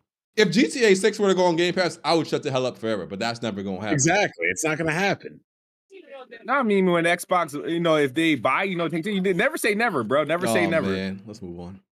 We are saying never. Phil Spencer and all of them have already been showing you how Game Pass isn't as good as everybody thinks it is. It's not as profitable as everybody thinks it is. They're trying to say all this so they can get the Activision, Blizzard, or whatever. Like, bro, give up the ghost. It's a wrap. Yeah, because Phil Spencer is going to be. I'm gonna tell you right now, it's gonna look really bad this year if Starfield doesn't win Game of the Year, which it's gonna be very hard for it to do with all the competition. But it's not winning Game of the Year. Starfield don't need to win Game of the Year. It just needs to be nominated. It just needs to be nominated. It needs to win. Everybody know they're gonna give that crappy ass, ashy ass Zelda Game of the Year or whatever. They can have that. And I'm not mad at it. You know what I mean? But the fact that Nintendo is going or Sony with Spider-Man 2, there's so many good games coming out. Spider-Man is gonna be great, but it's not gonna be Game of the Year. I can get nominated. But the bottom line is this. Starfield is going to be Microsoft's best effort at a game for probably the next 5 to 10 years. I don't see anything that they could ever put out that could come out to this scope, have this much hype or whatever. So if they don't take home Game of the Year this year, they're never taking Game of the Year. When's the last time Microsoft Studios has taken Game of the Year? It was probably a Halo or Gears of War. Somebody look that up for me. When was the last time Microsoft Game Studios might have been Halo 3 Game of the Year? Might have been Halo 3, I feel. I can't think of one. Man, got to do deep research now. This is like finding King Tut's tomb or some shit. That's what the chat's for. Let us know, chat. God damn, I wouldn't be surprised if Firefly Rush gets nominated over Starfield, to be honest. Oh my God. I got the nerve to say, why aren't these people putting games on the Xbox like you don't already know? They're racist. They're racist. They're racist. No, they're not racist. Wait, I don't know if it's racist. It's just a different term. It's a different term. But it's discriminatory. It is. Now you're gonna start calling them rice eaters and everything. I'm not gonna say anything like that. It is a form of discrimination, though. It's not the form of money is a form of discrimination. If I'm a Japanese developer, this is exactly why I'm not putting niggas in FF16. Because of people like Smooth. And plus, it's their Xbox approaches screen is to get some of the games they got on Game Pass anyway. That's how they got Dragon Quest XI S on Xbox in the first place. But I probably couldn't name who you think called who for Outriders though? When Square Enix was still doing Dick Riders? Who you think called who? Because that was the last minute deal. Xbox would have broken that deal a long time ago. They knew Dick Riders wasn't going to do anything. What happened? It outrode the Dick Riding into the ground. It's gone dead. Nobody cares about it. Shit was that shit. You say one and done. That shit was a one. Microsoft be making one and done multiplayer games. That's what's crazy. So the last thing I can find, is Halo 3 winning. And of course, there's different outlets and publications, but the last thing I could find that them winning Game of the Year is Halo 3. That's crazy. I don't know if there's been. That's where the last time Xbox was like at the top of its game too. You know what? That's actually a good point. Xbox post Halo 3 has just pretty much been trash. Yeah, Gears of War. The first Gears of War had won by a few outlets. That's it. Halo 3 and the first Gears of War. So, like I don't understand how you can even ask for these games. Game of the Year 2 years ago. What was it? What did? Forza Horizon 5 won IGN's Game of the Year 2 years ago. Nobody cares about no fucking. We're talking about outlets. He said outlets. That's a very big and reputable outlet. Is it not? Crazy. Is it not? Bottom line is this. Like some little small indie. Smooth. How many Atlas games have you beaten? Probably none. But who cares? How many Japanese? I don't want to hear none of that. How many Japanese Square Enix games have you beaten? Square Enix games are garbage. I don't need to beat any of them to prove anything. I've beaten multiple games from Software. I've beaten multiple games from Capcom. I've beaten multiple games from multiple highly recognized publishers outside of trash. How many Falcom games have you Square beaten? Enix. I don't play games from Square Enix. How many? So why do you want them on Xbox? How many Falcom games have you beaten? Falcom? Yeah, he's not touched one, Bond. Let's be real. I wouldn't do that. I wouldn't do that to anyone. Why do you care? Because the same principle. Hold on. Pause the stream. This nigga using an energy tank on Slash Beast. Oh my god, man, Bod. Nigga cheat. No, it's not. Anyway, bottom line is like this would be like. I don't know, me complaining that I can't get an Xbox game on the Switch. Like, it makes no sense. If you're not interested in any of these games, why do you care? Hold on. We just gonna slide past the facts that Smooth said Square Enix? No, I was gonna let it ride. Oh, man. Oh, now this podcast definitely getting canceled now. They're about to get you out of here, Smooth. This is exactly why these Japanese don't want black people in their games. It's because of Kid Smooth. Oh, man. But for real, if you don't care about any of these games, why do you care if they're not coming to Xbox? Like I said, it's the perception, it's the principle. Right? Yeah, it's not the perception. Y'all niggas don't play these games. We play games. I like that. That is the worst. I think this is one of the biggest misconceptions. Somebody look up the Xbox completion percentage for Persona 5. But that's highly skewed. More Xbox game. A lot of people on Xbox have access to the game, and a lot of people have booted it. Many people didn't play it, didn't beat it, which is fine. Smooth. You don't have to beat the game. 2.6%. Yes. Do you have a problem with Square Enix games being exclusive to Nintendo? No. Huh? So it's not even a genuine. I don't have an issue with them making Nintendo games exclusive. I have an issue with them not publishing on Xbox at the same rate as they do as a Nintendo and PlayStation. But it's clear, there's a clear bias there. They've always been biased. You sound like a fat chick upset that the hotter girls are getting more attention. It is what it is. The only time lose weight, get in the gym. That's all I can tell you. The only time Square Enix has really did that was when the N64 with Nintendo and lean up all the way damn near until damn near their handhelds. Well, that's because the goat Yamaguchi. I mean, oh my god, I wish YouTube was around when Yamaguchi was around. That motherfucker was a tyrant. That would have been amazing. Smooth, I got your back, Smooth. Don't even worry about it, bro. Please. These Square Enix will one day return to Xbox. One day. Yeah. Fucking marry a black woman. Oh my god. No, they did come to Xbox, the Final Fantasy VII Crisis Core reunion. That's true. And guess what? They didn't buy that Strangers of Paradise. That's a good point. They were complaining that they didn't get the FF7 remake because they didn't buy the FF7 on PSP remake or whatever. And they got Stranger in Paradise, and Final Fantasy 15 as well. And did you buy those, Smooth? I've got. Why do I got Stranger? No, I think I played a demo. I got the Crisis 4. Why do I have that? I think that's through Game Share. Final Fantasy 15 was in Game Pass. Played a little bit of it. Hold on, Bond. At the beginning of this podcast, you said there would be no Xbox slander from you. Well, Smooth opened his mouth, so he created this problem. I didn't start it. Smooth, let me help you out, Smooth. Let me help you out. Let's switch topics. PSVR2 sales not off to the greatest start. Oh, right? I'm going first on this one. Let's you know. So, and a research firm, so Bloomberg reported this, and they got the information from a research firm that said that the PlayStation VR sales in 1 month are around 270,000. Now, for context, I couldn't find anything that explicitly said how much PSVR 1 sold in 1 month. The only thing I could find was how much it sold in, I think it was 4 months. And in 4 months, it sold about 915,000 units. So it doesn't seem like it would reach that same amount in the time that PSVR 1 did. PSVR 1 did release at when they were more PS4 sold, and it did release around the holiday time, I believe. So there are different factors. But it if this is true, it's not off to the greatest start. Well, here's the thing. Do they sell out the stock? No.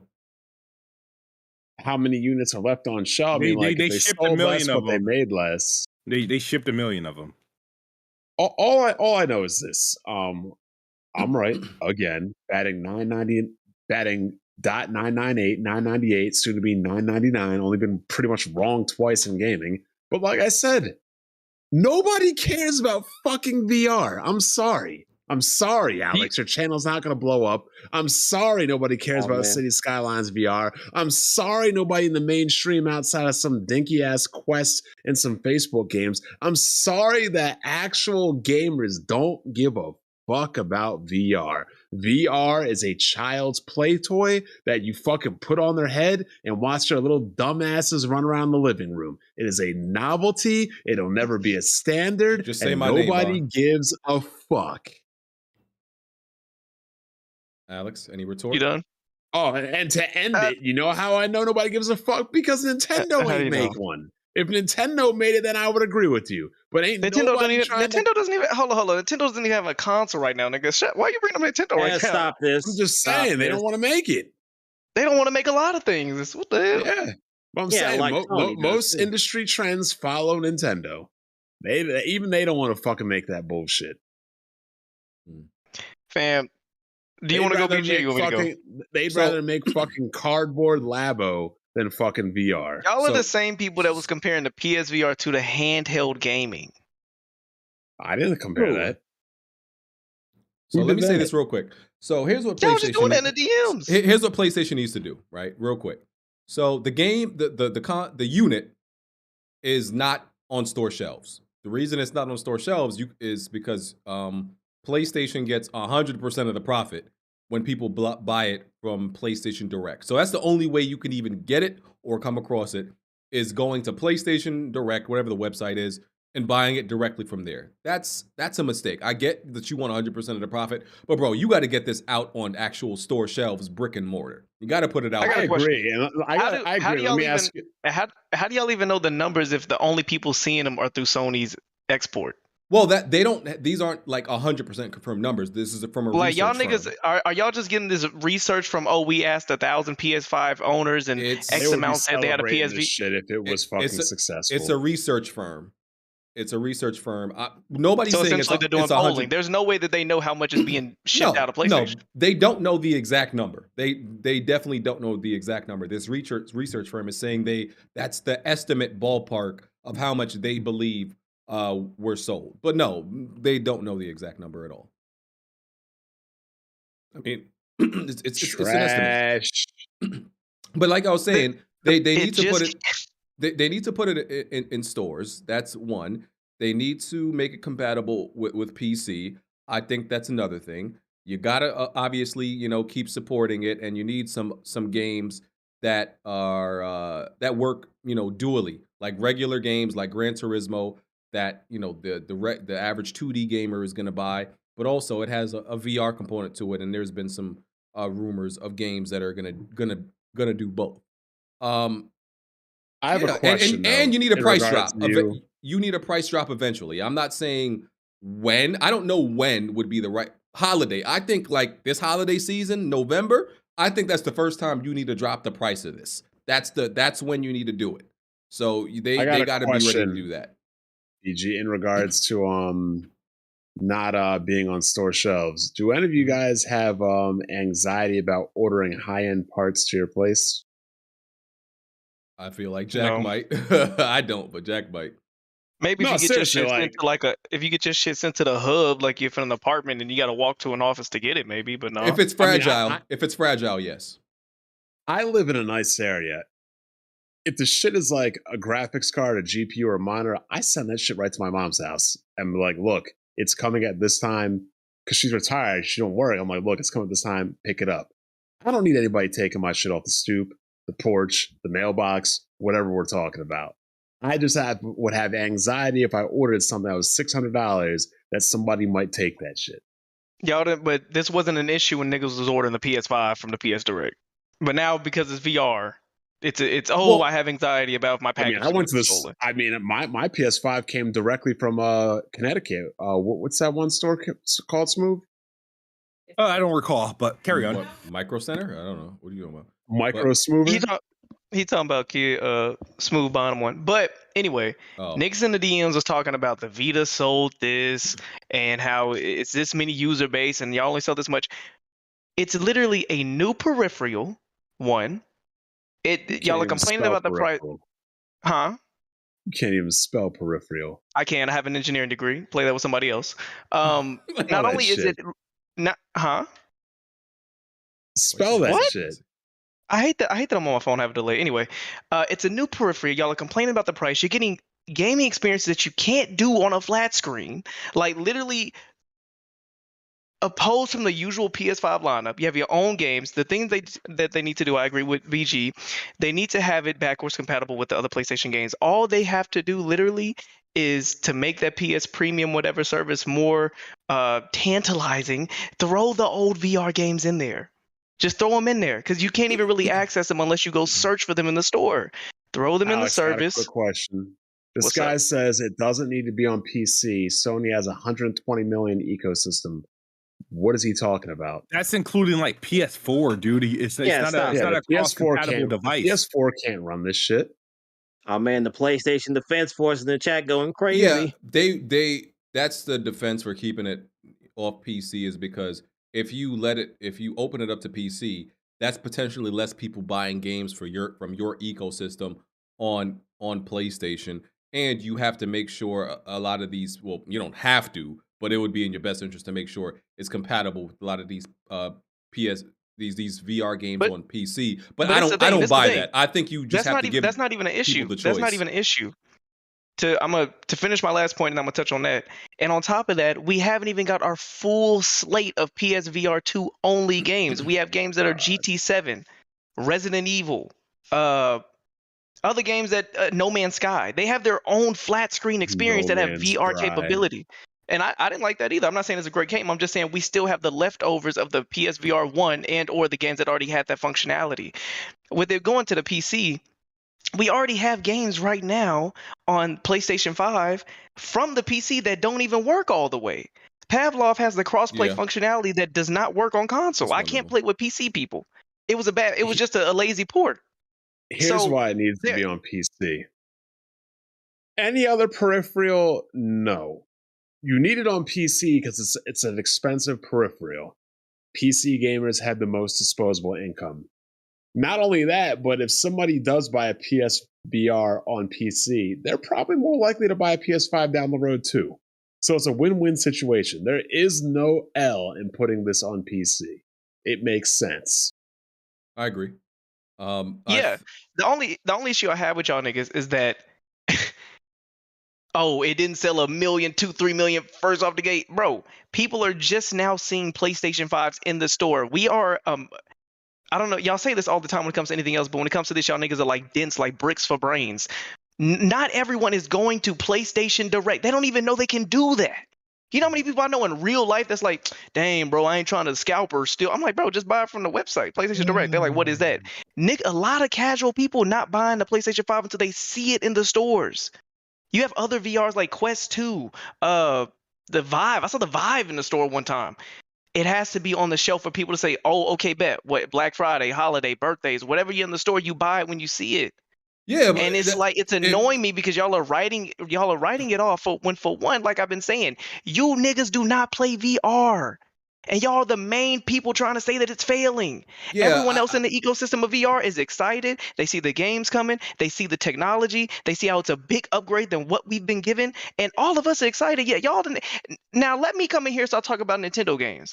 Let me come in here and start talking about MechWarrior 5. Let me start talking about Final Fantasy when I don't play with them. And I'm just like, they're trashy out there. And y'all would tell me to shut up, would you not? Y'all niggas don't play it. You don't want to give it the time. Leave it alone.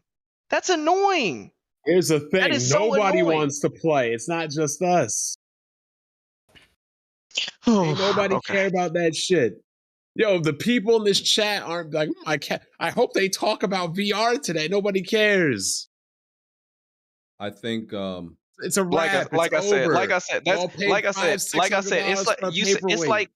said, it's like a nigga that don't drive manual talking about, why don't y'all drive automatic, whatever. And the niggas that drive manual, what are you talking about? No, there's a whole community for it. Okay, let's switch it off for that.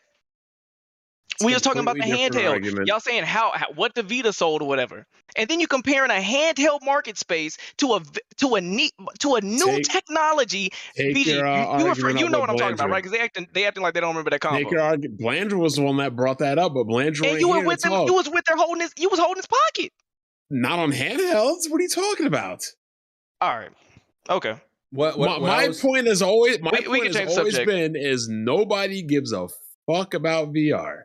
Not this chat, not the Discord, not the main populace. Ain't nobody checking for VR. There's two niggas on this panel right now with VR. There's two niggas on this panel with VR. A person that spends money on 9,000 different iterations of the same fucking game, and you. Say my name. Bond, you play Mega Man 3 times a year for the past 20 years. No, you know what? Hold on. You got a whole squad of niggas saying that you don't play new games. And? So here's the thing. Let's just say hypothetically, I didn't play any games all year, right? How does that change your argument over VR? It doesn't. So why are you even bringing up what anybody else plays when nobody gives a fuck about VR is beyond me. It's something you strap on little 8-year-old nigglets' heads while you go watch a fucking baseball game. Niglet. So let me say this: like, his I mic think, cut up, but I'm not gonna ask him to repeat it. I think if PSVR2 is not on Amazon by the end of this year, then they are mishandling this like immensely. Like it needs to be on Amazon, it needs to be in brick and mortar. It has to be on at all these online stores.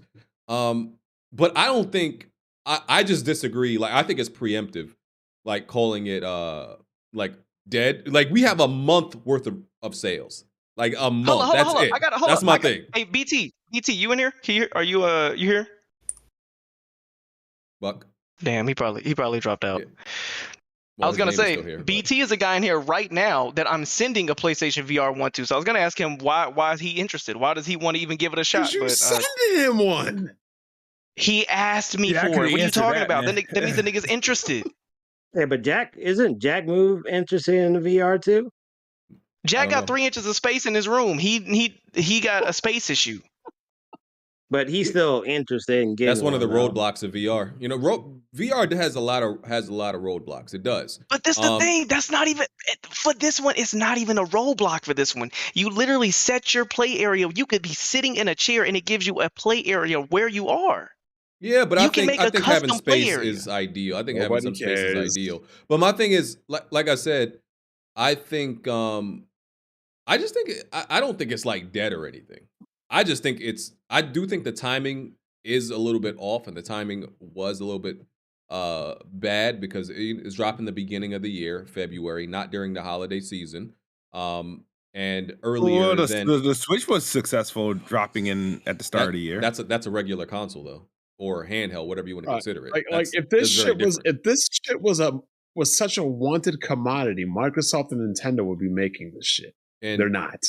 So I think it didn't drop at the best time, and I just think like a price drop will really help. Whenever they get it's the same price as the PS5, right, or a little bit more. It's more than the PS5.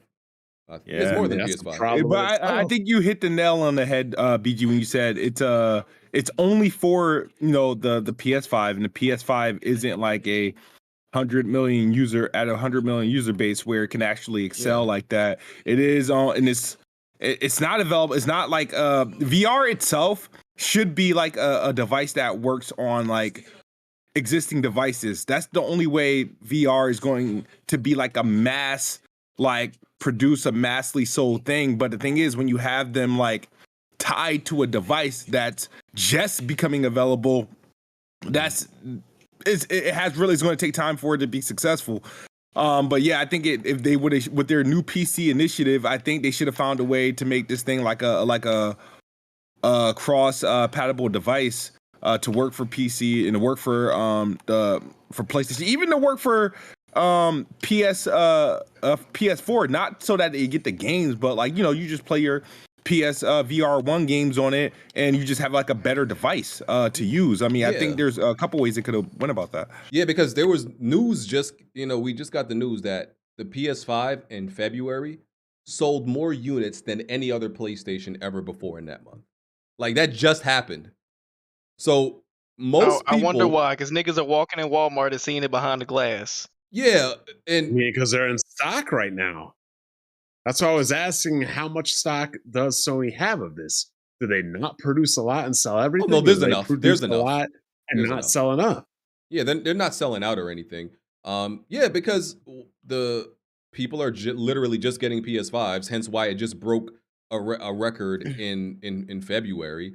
So people haven't even had the chance to sit down with their PlayStation 5 yet, and maybe they should have delayed the device, till maybe next year, next year. No, they needed this because the technology was already ancient. Like we were lucky that they gave us for free. If you were able to get it because when the PS5 first came out, they said, hey, if you got a PSVR1, put in the serial number or whatever that's back on the headset or whatever, or on the bottom of your box, receiver box, we'll send you an adapter. It was time that they pulled away from that, the PS1 on the new hardware. We needed the update. Yeah, and I don't think so. To me, this is literally like, for me, this is exciting because it's showing that, okay, I feel longevity in this. Keep in mind, PSVR1 was something they did with technology they already had. I've said this 20 times by now. It was technology stemming from the iToy, my nigga. I was playing with the iToy back in when the PS2 was out. It was the same tracking. They had demos on the PS2 where it literally had a wand and the camera is following the globe that you trace. Like, they've been doing that for a long time. They had to move the PlayStation Move controllers, and they had a big, VR. Let's do it. Let's step into the space. This VR that they have now is showing that we're putting our foot in it and we're staying and we're moving for a while. So for me, this is the building blocks for a long generation or generations to come of VR gaming. And I just don't see why niggas feel like unless it's the best thing since sliced bread in the first 2 or 3 months, that doesn't make sense to me. So that just doesn't make sense to me. PSVR1 sold 5 million. The Quest 2 is the best-selling VR device, if I'm not mistaken. That's at 20 million. So the cap for VR devices is very low compared to other peripherals, other consoles. Exactly. But what is the total market of VR devices sold? I mean, altogether, across all everything. of them. Maybe I can't. Maybe 40, 50 million. Maybe. If the Quest is 20. PSVR2, PSVR1 was 5. How much has the Valve Index sold? That was the most expensive one, wasn't it? So I don't think it sold that much. Let me see. The Valve Index only didn't even sell like 200,000. Last estimate was 150,000. Yeah, so the VR market is definitely small. Like everybody acknowledges that, and I don't think like the goal by any of these companies is to make VR mainstream. I think they acknowledge it'll never be mainstream, right? But I do think they want to get into that ballpark of where somewhere around where the Quest has revealed that the optimal market is somewhere around the above 10 million range. Like if you could sell Let's 10 keep in million mind. VR Let's devices, keep it. that's a success. Let's keep in mind the Quest 2, whatever the freak. You buy that, all you need is a Facebook account, and you're playing some little cheap little games. That is not the same backing that you have with a PSVR 2. A lot of niggas bought that MetaQuest 2, played Beat Saber, played Rec Room, and hopped off of that thing. Then people are not on MetaQuest 2 like that. They buy it and get it just like the Wii, nigga. Everybody bought give it to their kids. Not even. I was literally on when I was in college. Literally, niggas was in the tech center or waiting for. There was literally niggas waiting for their class, seated outside of their class with their little Quest 2 headset on. BG, could you imagine how badly people would have been made fun of in your college days if some nigga was sitting in the fucking lobby with a fucking headset on? No, people was actually walking up to him asking to play it and try it on. That's why the eras are different. The point is, bottom line is this: if we're gonna say that the overall cap of VR devices is 30, 40, at maximum 50 million. Yeah. Is this even a market that developers want to be heavily invested into? Not most of them. Not to create VR only games. Maybe have a VR, like Capcom is clearly a supporter of it, but their games naturally fit VR. So like Resident Evil 4 Remake is going to have a VR mode because 7 did, Village did. Their games naturally fit VR. So at most, some of them are down. Some of them are down to have a VR mode, but not make a VR. And I think that's, you can argue the best VR games. There are some VR specific games that are great, but you can argue some of the best VR games are just 2D games with a VR mode. I think you might be able to argue that. Now, so I'm interested. You said Resident Evil 4 is interested, or they are making a VR part? No, they are. They confirmed they're making. Now, that's what I'm interested to see because Resident Evil 7 and 8, I don't know if I think 8 did have one. That was more. That wasn't. Yeah, but those weren't. I didn't beat them because I didn't have that much fun with them. But they felt more like Outlast to me. Like they didn't feel like the. You know what I'm saying? Even the demo I played on Resident Evil 4 felt way more action packed and it's more gunplay. Those were more that you could literally walk around, look around the corner, he following you, scared and shit like that.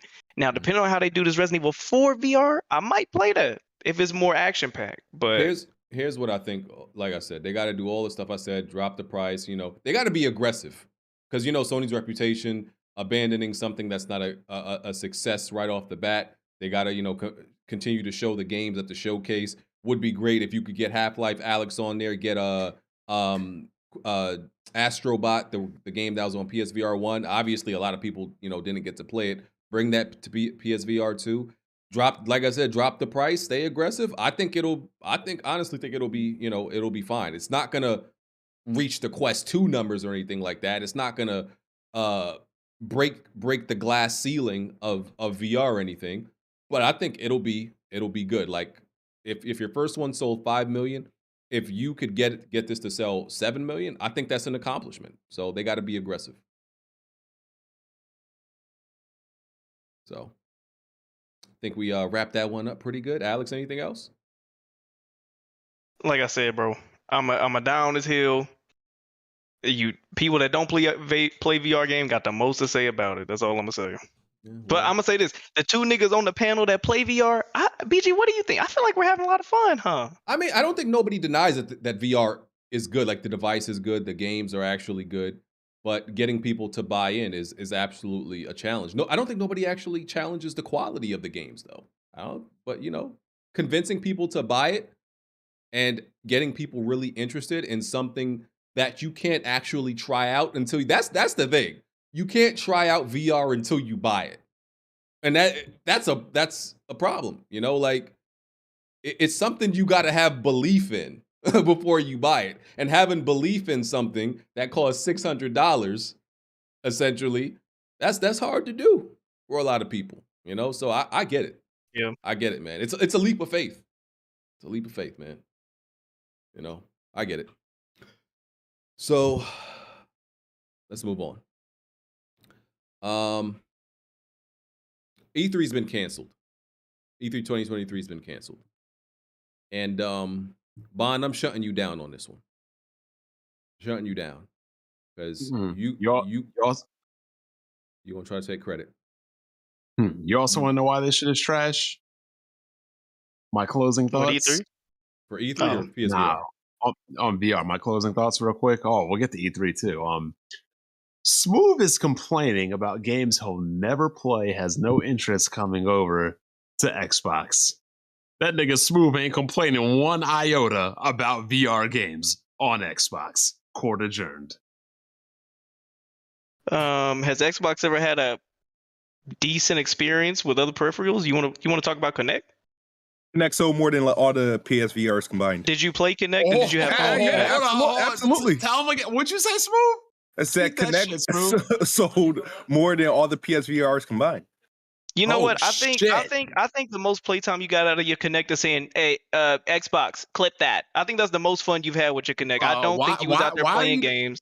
Why are you deflecting right now? He said more people have bought in Kinect than VR, and you said you went to something completely different. Say because no one was actually playing the Kinect, Bond. No one was really playing the Kinect. No one. Right, Niggas in my real life, family members who had Kinect were not playing Kinect. Game? No one was playing Kinect. It was Kinect Sports and Dance Central. You should say Kinect is not a VR device, goofy as hell. Of course, it's not a VR device. Kinect was goofy as hell. Nobody was playing Kinect like that. It was a party. Remember when Kinect first came out? It was a separate peripheral at $150, and 10 million people bought it. Oh shit, fam! That was Xbox's first leap into anything. Y'all niggas don't have handhelds. That was the first time y'all could do something other than play Halo, nigga, and Gears of War. You were excited. I'm happy for you, but nobody was playing Kinect. Hold on. Stop. Now I really got to ask how old you are. Did you not play the original Xbox? Oh my God, yes, Bond, I did. Well, no, what was your first console? Nintendo 64. Oh my God, BG! I thought we had rules of no born in 3D gamers on the podcast. Oh my God! Look at him deflecting. At the end of the day, it's starting to make sense now. No one played Kinect like that. We're not about to sit here and lie. It's not like the Wii where everyone had Wii Sports and everybody said, you know what? Nah, Wii was trash, but Wii Sports was kind of fun. No, y'all niggas did not have anything on Kinect like that. The animations were weird, clunky. Nigga even was on the stage performing it, and his hand was doing the goddamn Cupid shuffle in the background. It wasn't tracking his body right. Stop playing with me right now. Stop comparing Kinect to VR. The hoes were playing Kinect in college. They were on that dance shit. I ain't never seen no girl on VR. Okay. What is the highest selling game on Kinect? You tell me, Bond. I'm asking. I'm not the one that brought Kinect up. Let me confirm right quick. But I believe it was Kinect Sports. Kinect Sports 3 million. Kinect Sports 3 million. Dance Central 2.5 million. What is the highest selling VR game on PlayStation? No idea. Y'all niggas are really capping for Kinect right now. Oh my God. No, you literally said that Microsoft never did anything new, so you getting that action. Bro, nobody was playing Kinect. I know y'all niggas have good times when it first released, and y'all was able to create y'all little avatars. I get it. Nobody was playing Kinect like that. How much did Kinect cost? 5 million. Nigga, y'all was over there trashing. Was it the butter? What happened in 2016 or something like it? Last thing I remember with Kinect, y'all niggas was mad because they was telling y'all that y'all needed it for y'all Xbox. Like y'all was being told that you gotta buy it because it has to come with your Xbox, and they tell, oh no, you don't need the Kinect. Like, why are y'all trying to have this romanticization of the Kinect? Bro, yeah, I'm about to read off this list, BG, of top 10 best-selling VR games according to Steam. Right? I'm about to read you down what niggas are playing on VR. On y'all PC, niggas was not on the Kinect, bro. On PC, the biggest VR platform. They're saying it incorrect. JGOT is at number 10, Job Simulator. Because why get a job in real life when you could get a job simulator on a computer? Number 9, Gorn. Never fucking heard of it. 8, The Walking Dead, Saints and Sinners.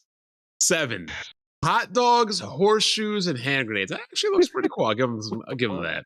Number 6, Elder Scrolls VR, 5 VR. Post that link in the chat so I can look at it. Blades and Sorcery. Post the link in the chat in the Discord chat. There we go. 4, what the fuck? Pavlov VR, Boneworks, Let me go Beat look at it. Saber. Beat Saber is actually pretty cool. So like mainly the most of the things people want to play in VR are like these first person shooter games. Oh, check this out. I played Job Simulator. I played Gorn. I played Saints and Sinners. I played Elder Scrolls. Played Pavlov just a couple days ago. I'm ready to move Yeah, on so when it's y'all weird. are, by the way. Yeah, We don't have a lot of topics today, so we can. I will never forget. I'm gonna write this day down and tattoo it on my back. I will never forget the day you niggas capped for Connect. Y'all really pissing me off. Y'all really capping for Connect like y'all just have so much fond memories and all the games. Remember that one time I jumped over a barrel and my character on the raft? Shut up. Hey, if you, Alex, I mean, you can go into my Xbox profile and see how much Connect games I've. You just hold on, Kids Move. You just told me that you don't care about beating these games because those fake experiences. And you want me to go look at some Connect games you used to play? Just because I said I don't care about beating games, I still beat a respectable amount of games. So a nigga that don't care about playing games want me to go look at his Connect history. Bro, are you serious? Alex, I think, has a very big problem with listening because anytime he brings up something and he goes off into a completely different tangent. And then Bond, that is literally your MO. That is literally your MO. That is your brand. Because I've done this over the last 2 or 3 weeks. I'm like, what did I just say? And you can't even tell me what I said. The whole Bond, point if you don't make a gay analogy, I really don't hear you. Oh my god! And anyway, the point of Smooth even bring up. Why did Smooth bring up Connect? I'm listening. No, I'm not gonna entertain it. We can move to the next topic. Exactly. Y'all niggas actually. Listen. No, I'm not. You I'm not. don't listen. I listen. I'm not about to go back and forth with you like me in school, my nigga. I'm a grown man. Why did Smooth bring up Connect? Fam, I'm not about to sit here and go back and forth with you like you're some substitute teacher. I know you wear penny loafers, but put your khakis up, nigga. I'm not about to go back and forth with you. I'm not going back and forth. This man literally comes in every week and argues with himself about points that nobody even brought up. I argue with myself, Bond. Do you know who you're talking to right now? I know who I'm talking to. Somebody that doesn't know how to listen. Bond, you literally talk in circles about topics that nobody gives a fuck about or points that anyone is making. What are you talking about? You've been doing that for years. Give an example. An example? Let me just go listen to the past weapon wheels for the past 5 years. Nigga. Give an example. Okay. Again, let me keep it irrelevant. Your career on the treadmill. You running, but you ain't going nowhere. You talk. I'm waiting for you to substantiate one point. You can't. The only reason why Smooth brought up Connect is because you said Microsoft has never been successful in doing anything new. He didn't go out and talk about Connect out of the blue. You're the one that brought up that point. Did I say that they never been successful in anything new, or did I say they didn't have a handheld and nobody really cared about a Connect experience? They've never done, and that's why I said, did you play the original Xbox? When you're talking about played the original Xbox, yes. When you said Microsoft never brought up anything successfully new, and I said, did you play the original Xbox? I mean, goddamn. I mean, maybe I just missed Xbox Live. Oh, no, wait. I definitely played it because I was on Halo 2. I was on Chaos Theory. I was on Mechasoul. Did you play Xbox Live on the original Xbox? Bond, you trying to... That's a question. Listen. That's a question. I tuned out. That's a question. Answer it. I tuned out. I started checking my phone. That's a question. Did you play the Xbox Live on the original Xbox? I tuned out. I started checking my phone. Okay, are you not listening again? No, I wasn't. I asked the question 5 times. My argument was he doesn't listen. He can't hear me. No, yeah, I purposely tuned. Yeah, I tuned out. Yeah. Point proven. Go ahead, BG. Answer my question. Next topic. All right. Nigga, just prove he don't listen. Next topic: E3 2023 canceled. All right, so the three out of the 4 last E3s have been canceled. E3 2020 was canceled. 2021 was digital. 2022 was canceled, and now 2023 has been canceled. And it's and Jeff Keighley is dancing. He's very excited because he's dancing on the grave because he runs Summer Game Fest, which is, by the way, honestly not very good. So Jeff Keighley, relax a little bit. You still actually have to make Summer Game Fest good and get. The only way he would even be able to match E3 is to get these publishers to get him to give the content that they were given to like E3 shows, and they're not going to do that because they have their own shows now. I said in my video, E3 is not like a an event or a show anymore. It's like the name E3 is more about a time. It's just summer. It's June. It's specifically the month of June. So like E3 season, we don't care. We don't care if the ESA runs it, as long as all these different publishers are still showing their games. That's all that matters. E3 season is still very much alive. It's just not the actual event at the convention center in LA anymore. So yeah, and it's unfortunate because contrary to what Bond likes to say, that he called this, you called it 5 years early, Bond. You can't get credit. You can't get Pick credit up the phone. No. I'm taking credit for. Look, I understand exactly what you're saying, but the result is the result. King Crimson, Doppio, Emperor, whatever the dub calls him. I don't worry about B through Y. I worry about A and I worry about Z. I said A and Z happened. What happened between B and through Y is irrelevant. I said Nintendo will succeed when that man is gone. Hey, I didn't know he was going to pass, but the result is the result. I said E3 is dog shit and that shit's going to die. Hey, it doesn't matter if COVID came or an asteroid. This shit is dead. I was right. Y'all got to deal with it. Just for context. Y'all got to deal with it. For the viewers, when Bond said E3 was garbage, right? That was like from 2015 to 2019. I'm going to look up my videos so we can get exact. Mind you, the years he said E3 was garbage and irrelevant were the most popular years of E3 based on viewership and attendance. So E3 was at the height of its popularity when Bond said it was irrelevant. It was after COVID. It was two things. It was the perfect storm. It was Nintendo. Oh, the perfect storm. It was the perfect storm. It was Nintendo deciding that pulling out of E3 and essentially just doing Nintendo Directs when they need to, and COVID happening, which shut down the event that year, and then all these other publishers started to reevaluate how they can do their shows, and that they don't need E3 anymore because I read somewhere that to go to E3 for these publishers, it's like hundreds of millions of dollars, like just for the show floor, to pay staff, put them up in hotels. Developers have to make like that vertical slice, specific, take time out of actually developing the game for E3 specifically. Yeah, all of that, hundreds of millions of dollars. Like, and of course they got the money, and it was worth it in the past because you get that big stage, you get all the views on your game, but you can do that on your own YouTube channel now, or you can do that on Twitter now. So they get to save all that money that they would put into putting on these shows. So it works out great for them. And I'm not mad at it. Like, I got to go to 3 E3s and they were great. I enjoyed them. E3 was at the height of its popularity, but now it's effectively dead. And F's in the BG, chat. I need you to go to the chat real quick. I'm gonna post you my proof real quick. You can even put this on screen for the chat. So shout out to E3, man. Y'all pour one out for the homie. Pour one out for the homie. And it's a very fitting that it's a 25th anniversary of a wrestling stable whose catchphrase was, y'all might know these guys, Jack.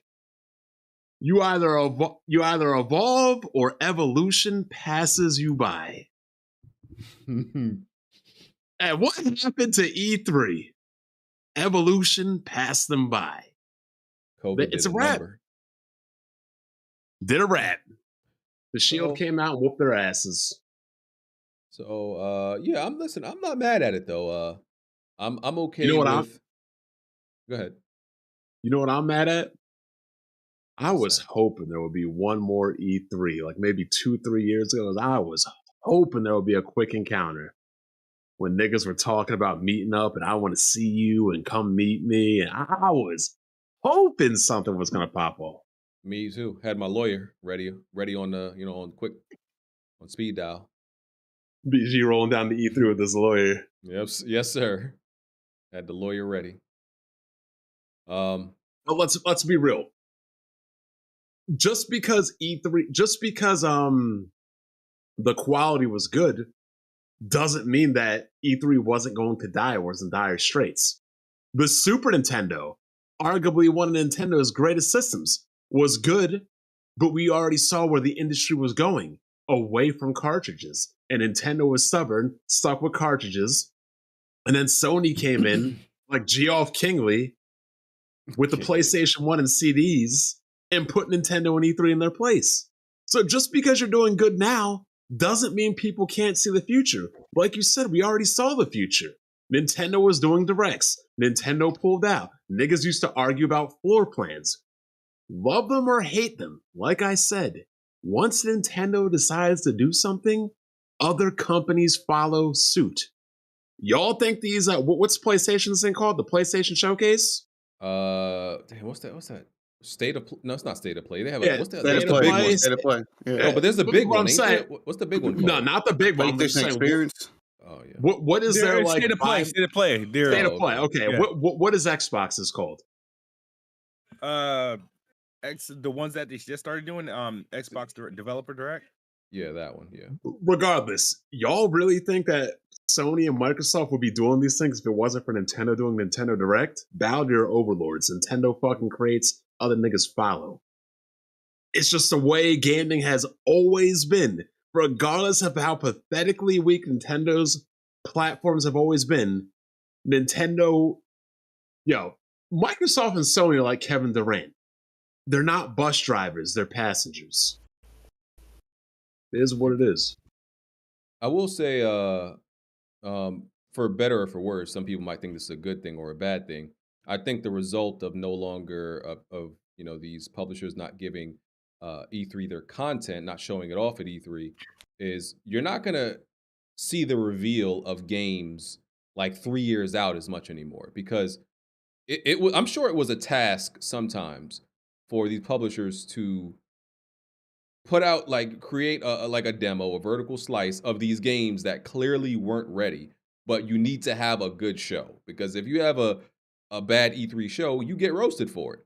So there was a bunch of times we got like games that were revealed like 3 years before they were released. Like I think Ghost of Tsushima, I think we might have waited 3 years before that actually came out. Even I think God of War took a while, and Final Fantasy VII definitely took a while. So yeah, I think now when they actually do these reveals on their own platform, you're gonna see games start being released like in the same year now, or at least the next year after it's first revealed at their show. I think that's the cadence of how you're gonna see it. Some people might be upset by that, because on the outside it'll look like we're not getting news, right? And that's how a lot of us feel about the PlayStation, the PlayStation situation. We're getting less news. There's less news in general in the gaming industry, because everybody's not announcing anything, damn near, it seems, until it's actually ready, like fully ready. And that kind of hurts like the news cycle, but it might improve like the time of reveal to the time of release. So I wouldn't blame it on that. I would blame that more on the Activision Blizzard deal at PlayStation. That too. But I was talking about the industry in general. Like everybody seems to not want to reveal stuff like years in advance like they used to anymore. So I mean, I'm also gonna say the big problem with E3 also was like, do you really relate with a lot of these people presenting? They put people on stage that don't know how to game. They put weirdos on stage that are like deep throat and flutes, people that no offense, they can't speak English. And I'm not saying that to be mean, but imagine me working for an American company and going into Japan and not knowing how to speak Japanese. It just is what it is. Mm-hmm. Like I really don't think these companies. Do you guys know what the original purpose of E3 was? First of all, yeah, it wasn't it was only a consumer. It was so they could show the games, the retailers, their new products. It was a trade. Yeah. It was a trade show. Yeah, it wasn't for consumers. Yeah. What are you putting on shelves at Toys R Us, Best Buy, whatever? What are we going to be able to sell this holiday? That's what E3 originally was. I don't know when it changed. I mean, I know it changed. I couldn't give you the exact date, but that's really what it was. It's a trade show. And then it just became a social event. But again, once you have the internet, social media, COVID, look at yourself, BG. Do you want to socialize at work or do you want to stay home at work? Definitely want to stay home. There you go. And that's why I say, even if like Nintendo, PlayStation, Microsoft actually agreed to go back to E3, I wouldn't go back to E3. E3 is actually, I told people this before, E3 is best enjoyed when you're not there. Because E3 is really for socializing. Like the conferences are definitely cool, that live event, seeing all the see the energy and the excitement. But E3 is definitely more enjoyable when you're not physically there. It's easy to cover everything. It's easy to see everything also. So, and yeah, I can't remember when they started when they opened it to the public. I feel like it was sometime recent. Like It was like 2017, around that time. yeah, I want to say 2015, 2016 when they opened it to the public, something around there. Because because they wanted, to get the numbers up a little bit more and everything like that. So yeah. E3 is it's over for that. They keep trying to like, pivot and adapt, but like, bro, y'all should just leave it alone. Y'all should give up on it. It's not gonna. Here's one thing that boggles my mind about E3. Where is Jeff Gia, whatever the fuck his name is? Jeff. Where is he able to get the support and capital for the video game awards to where E3 can't? Well, the E3 is made for people to take up that floor space. So even if you can get these developers to like want to premiere some gameplay with you, nobody's buying that floor space, and they need to make money. Jeff Keighley, he don't got no floor space. He's just like, yo, send me some videos. That's essentially what it is. If you want me to show off your games, yeah. So essentially, the VGAs is just a concert on stage, as opposed to E3, where it's a trade show. You got to rent space and everything to be up there. Yeah, like the video game awards and the Summer Game Fest, because that's Jeff Keighley's E3. The only difference is he ain't giving out no awards. It's really the same thing. It's showing off games, but he's not giving out no awards, and it's in the summer. So there's no space. They don't have to spend anything. That's what they most care about. Like these publishers, we don't have to spend anything to give Jeff Keighley, to show off our game. So it's just less risk for them, and so it is what it is. All right, Jack, gonna miss E3, brother? Yeah, I am. Definitely gonna miss it. But hey, it's gone. The thing about it, that shit. The thing about E3 leaving is that it's not as restrictive on news like you said, and then we get situations to where the last big showcase PlayStation had was September of 2021, and we're currently in 2023, almost halfway through the year. So you're gonna start getting situations like that. But y'all like it? I love it. I wouldn't really celebrate this type of news. I can't get enjoyment from E3 going out of bed. I'm gonna miss it. All right. There is one big downfall about E3 going out and under. There is no clearly defined timeline of big gaming news. It comes when it comes. Mm-hmm. Nothing that any of these companies had to prepare for. Companies had to prepare to go to E3 with something. Yeah. Couldn't just show up. Couldn't just be like, oh, we'll announce it later. Oh, we'll announce it before. Oh, we'll announce that. No, you got to show up. Had to prepare months in advance for it. They ain't like that too. So, Rystar. Yes. Go ahead and tell us about MLB The Show 23. Yeah. Honestly, it's somewhat of the same of 22. With most of the modes. Gameplay changes. It's really within the fielding. So if you catch a ground ball, and you're actually still running, the meter actually changes a little bit to how you're running. So sometimes you have to hold the button down a little bit longer to throw the ball. The biggest changes, honestly, is of course the Negro Leagues. It's really stories about some players. So you have like Satchel Paige, you have like Rube Foster, some other players. They tell you how they started within the league and how they contributed to making that league. But that's really the biggest change to this game. Yeah, that's honestly just the biggest change. Overall, it's pretty much the same, honestly. You know what I like? Of course, I don't care about MLB The Show, but you know what I think about when I look at it is the problem with not having any competition, because MLB The Yeah. Show, MLB The Show 22 was, I think it was in the top 10 games sold last year. It might have been like top 12 if it wasn't top 10.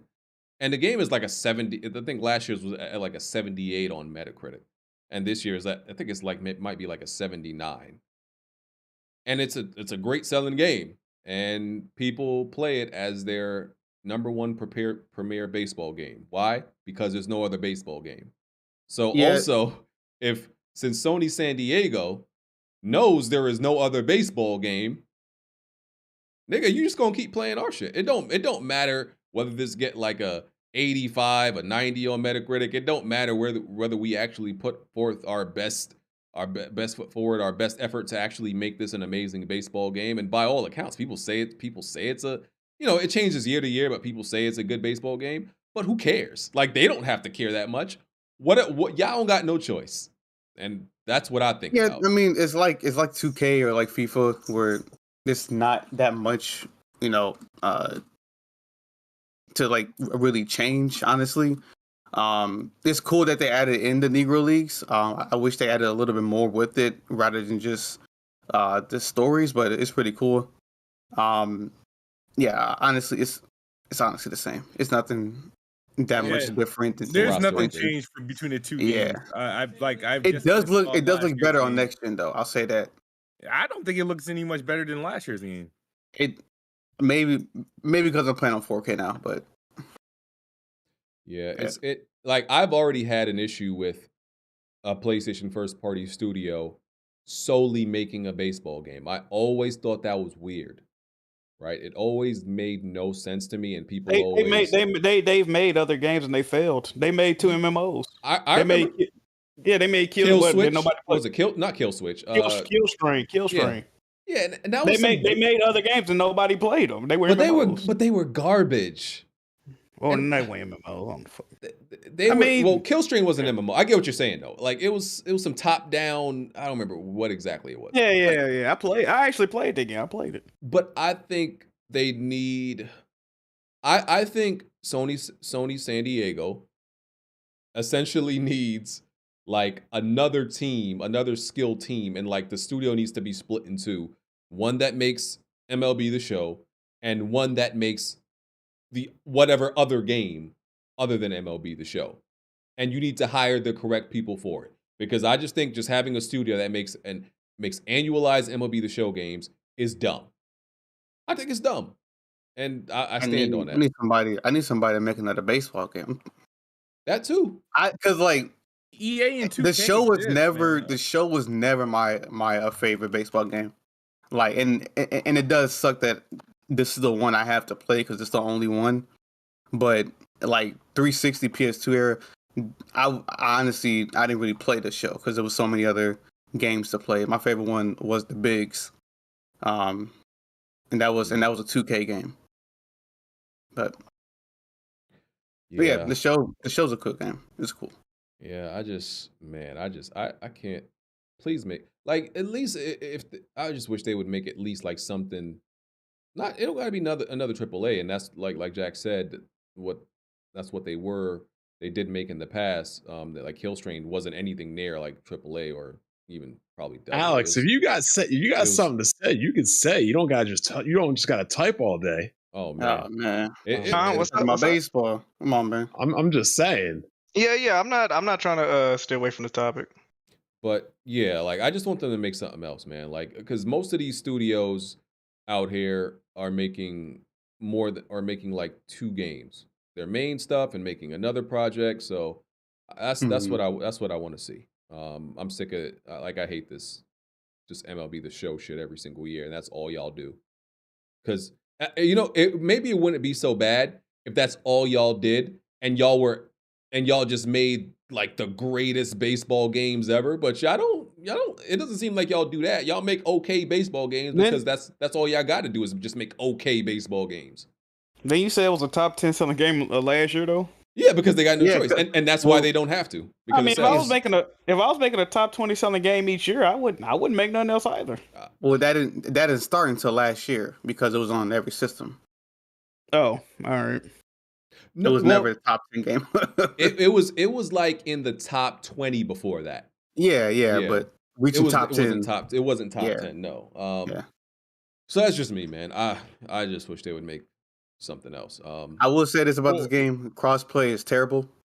It's a shame. I've dropped out of every game that was crossplayed. It dropped out. Every game I played it like only on PlayStation. It was fine. So either I was playing with somebody on Xbox or Switch, and yeah. Yeah. Okay. I want to give a shout out to whatchamacallit, SIFU. SIFU Arenas, the DLC came out. And listen, man, I think SIFU is, I'm not the big indie guy, but I think SIFU is like, might be a top 10 indie game to come out in like the last decade. I love this game. I think this game is amazing. I think Slow Clap like just made an absolute gem. Like I've beaten this game, like I beat it on Epic and PlayStation, like gotten all the trophies on both. I think the game's absolutely amazing. Like Slow Clap is amazing for making this game. And like I think, man, I look forward to what they make next. And like people always ask me, that acquisition talk. Like I'm not pro acquisition. I'm not pro consolidation. I'm not with all that shit. But if PlayStation were to ever, well, not ever, we know they're still going to acquire some shit. My thing was like, I always thought they should acquire small studios. Like I'm not with that let's buy publisher shit. Like I think like lame niggas who don't really buy no games think that way. Like I agree for this. I agree for this reason. If you buy small studios, you can turn them into bigger studios if they get good. Exactly. Like acquiring small studios doesn't really lend and promote consolidation because you buy Slow Clap. What does that really change in the industry? Nothing changes. So that's why I'm pro buying small studios. It doesn't really hurt anybody and you can make them better. So you're actually making the industry better. And I think Slow Clap is one of those, like, I think if they stay in their lane of like making martial arts games, like if they selectively choose, okay, this is the lane we're going to stay. We're going to be the studio that's known for making like martial arts type games. I think they could like really be out of here, especially if they got like the backing from a publisher and all that. I think they could be like really out of here. They remind me of like, the studios who started out small back in the day. And then they got better, bigger, increased budgets and all that shit. And then they just took off. So yeah, Xbox is going to buy them. Okay, Smooth. I mean, listen, I doubt it because Xbox only wants big names and wounded animals. So I doubt that. Wounded animals. Yeah, wounded animals. If you outside of like maybe Ninja Theory, all Xbox acquisitions are studios that were hurting. What about and needed to be rescued? What about Obsidian and Obsidian? I'll give you. I'll give you Obsidian. And Exile needed somebody. They needed a savior. But and I just don't think Xbox is really interested in buying. In growing somebody small from small the small beginning studio who only got a dream, and I don't think they're interested in that, Smooth. And I honestly I don't think Xbox really has the the ability to cultivate a studio from that small to be something amazing. I don't think they got the culture and the direction and the guidance for it. No slander. Because they don't. You need those words, BG. No slander. No slander. I mean, I don't know how I'm gonna eat those words because they haven't bought anybody that's like, who have they bought that they can prove like, yeah, we got this studio when they were nothing and we grew them to be like amazing. They haven't bought anybody that's nothing. Undead Labs. Nothing. Undead Labs. Every developer Microsoft has bought has gotten worse Undead Labs since they bought them. Maybe outside of Mojang. I think Mojang's got better. So Undead Labs in Compulsion. The fuck is Undead Labs made? They make State of Decay. Oh God, you're right. Compulsion could be because Compulsion has only made one game. So and we haven't heard what they made more than one game. Really? I only know about that game with that they put the mask on. I forgot. What they made Contrast. They made Contrast, and they made We Happy Few. Yeah, We Happy Few. That's what I was thinking. A game where you got to put the mask on, BG. Well, Contrast came out at the launch of the PS4. Okay. Well, yeah, I only know about We Happy Few, but yeah, if they can grow Compulsion to be something like really impressive, then I'll give them credit for that. But right now, I'm not. And my point is, I just wanted to give Slow Clap their flowers. I actually want to interview some of their devs. I would love to interview them. And speaking of interviews, whatever happened to you interviewing them frauds over at CD Projekt? I'm pretty sure they're not gonna. After that situation that happened, I'm pretty sure they're not doing interviews because they said they would be interested. Man. But yeah, I doubt that. You know, people got mad at me saying about how I wasn't holding them accountable. I was waiting for them. I was about to jump their asses. Jack, I'm a little bit upset. Where are my flowers, BG? Oh, brother, they're in the mail. Good. I'm a little bit upset you haven't played SIFU, Jack. It's an amazing indie game. You're the indie guy. I played the first 2 levels. I liked it.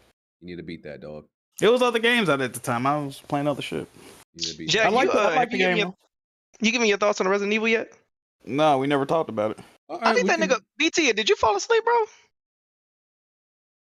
That nigga. Hey, I don't know what you're talking about, man. I don't know. Yeah, Discord's complaining not talking, but I had some questions on your thoughts because last week, really only BG had played it, I think. So I beat it. I literally beat it at like 2 hours before the podcast. So yeah, what are y'all thoughts so far?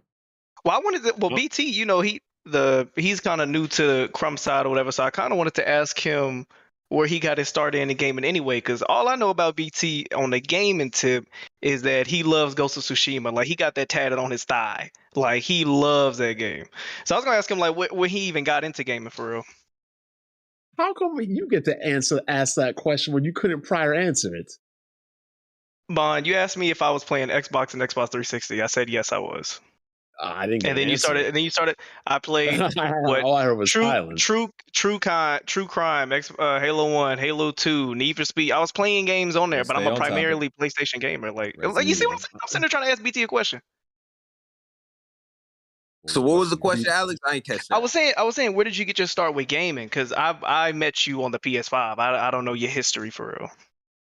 Yeah, well, I got my starters, honestly, prior to 2005, it was just sports games. NBA 2K1, Allen Iverson on the cover.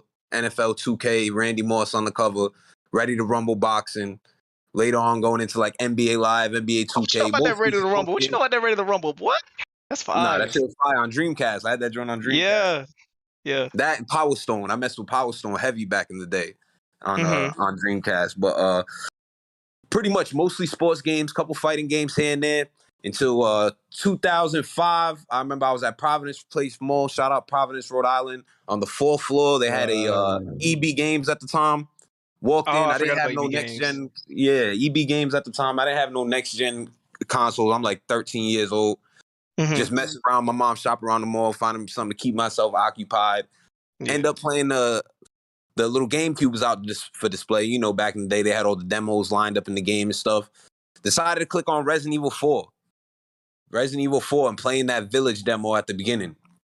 That turned into me taking the city bus after school on the weekends to the mall specifically just to go to EB Games and replay this demo on repeat.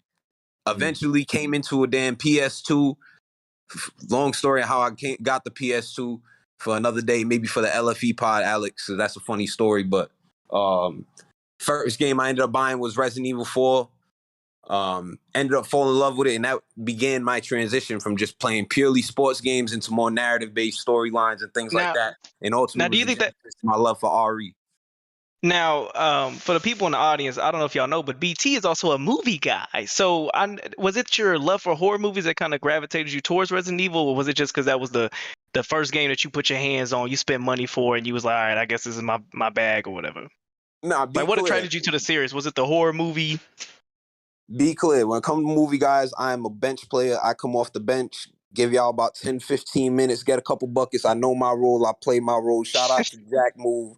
Shout out to Alex. Shout out to the rest of the movie guys and all that. But I appreciate that. But yeah, I've always been a huge horror fan. Alex, you know, we talked about it during the Scream review. Scream was the earliest movie I ever seen. So when it came to gaming, that was an easy transition for me to get moving from sports into more narrative-based gameplay, gaming and shit like that was Resident Evil. So when I jumped into RE4, it was just like, that was something I never experienced before at 13. I never played the original REs up until that point.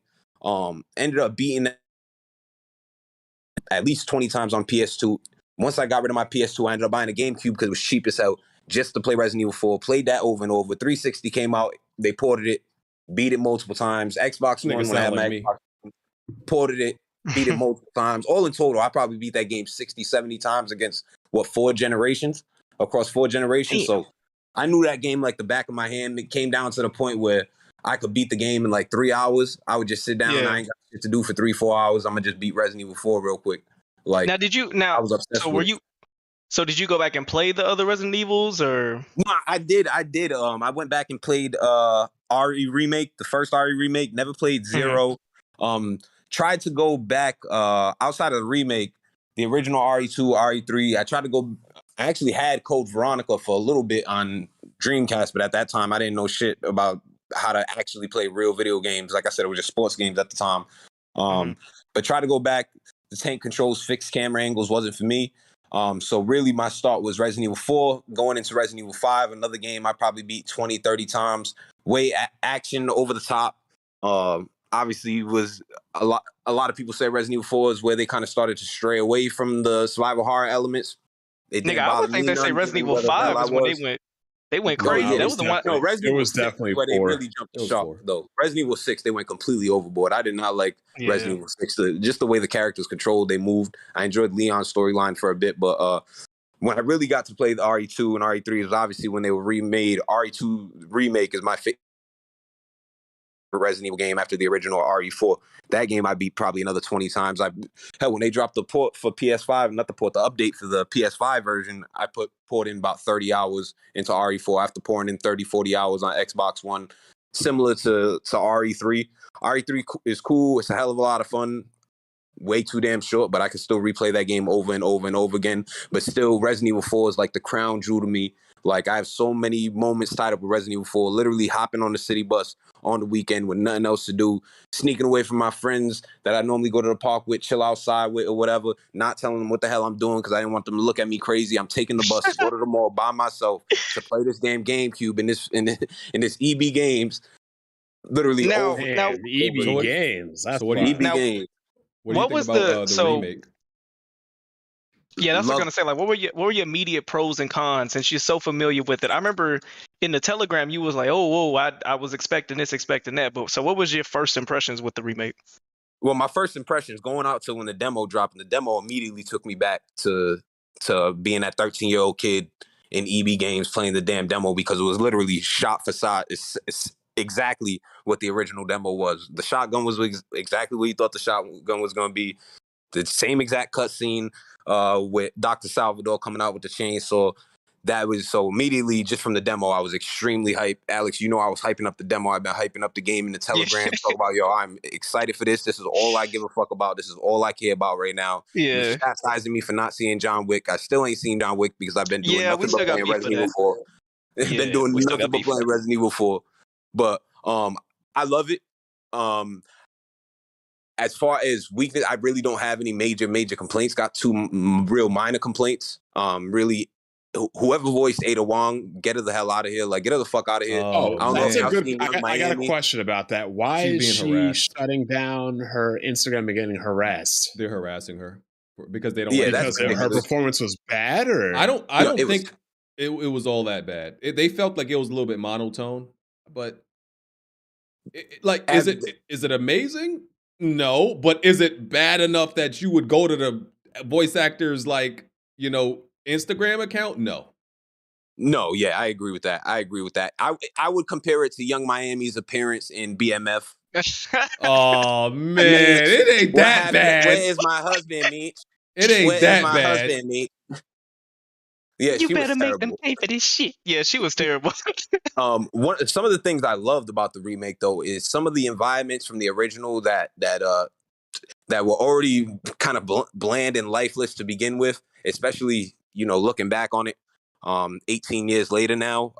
Particularly what I think about is the mine scenes, very kind of just bland, lifeless environment. Still not a complaint. RE4 is 10 out of 10 for me, but some of the way they remix some of those levels, namely again the mines, and just kind of how they brought that into 2023 and kind of brought life to one of the sections that lacked it a bit, was great.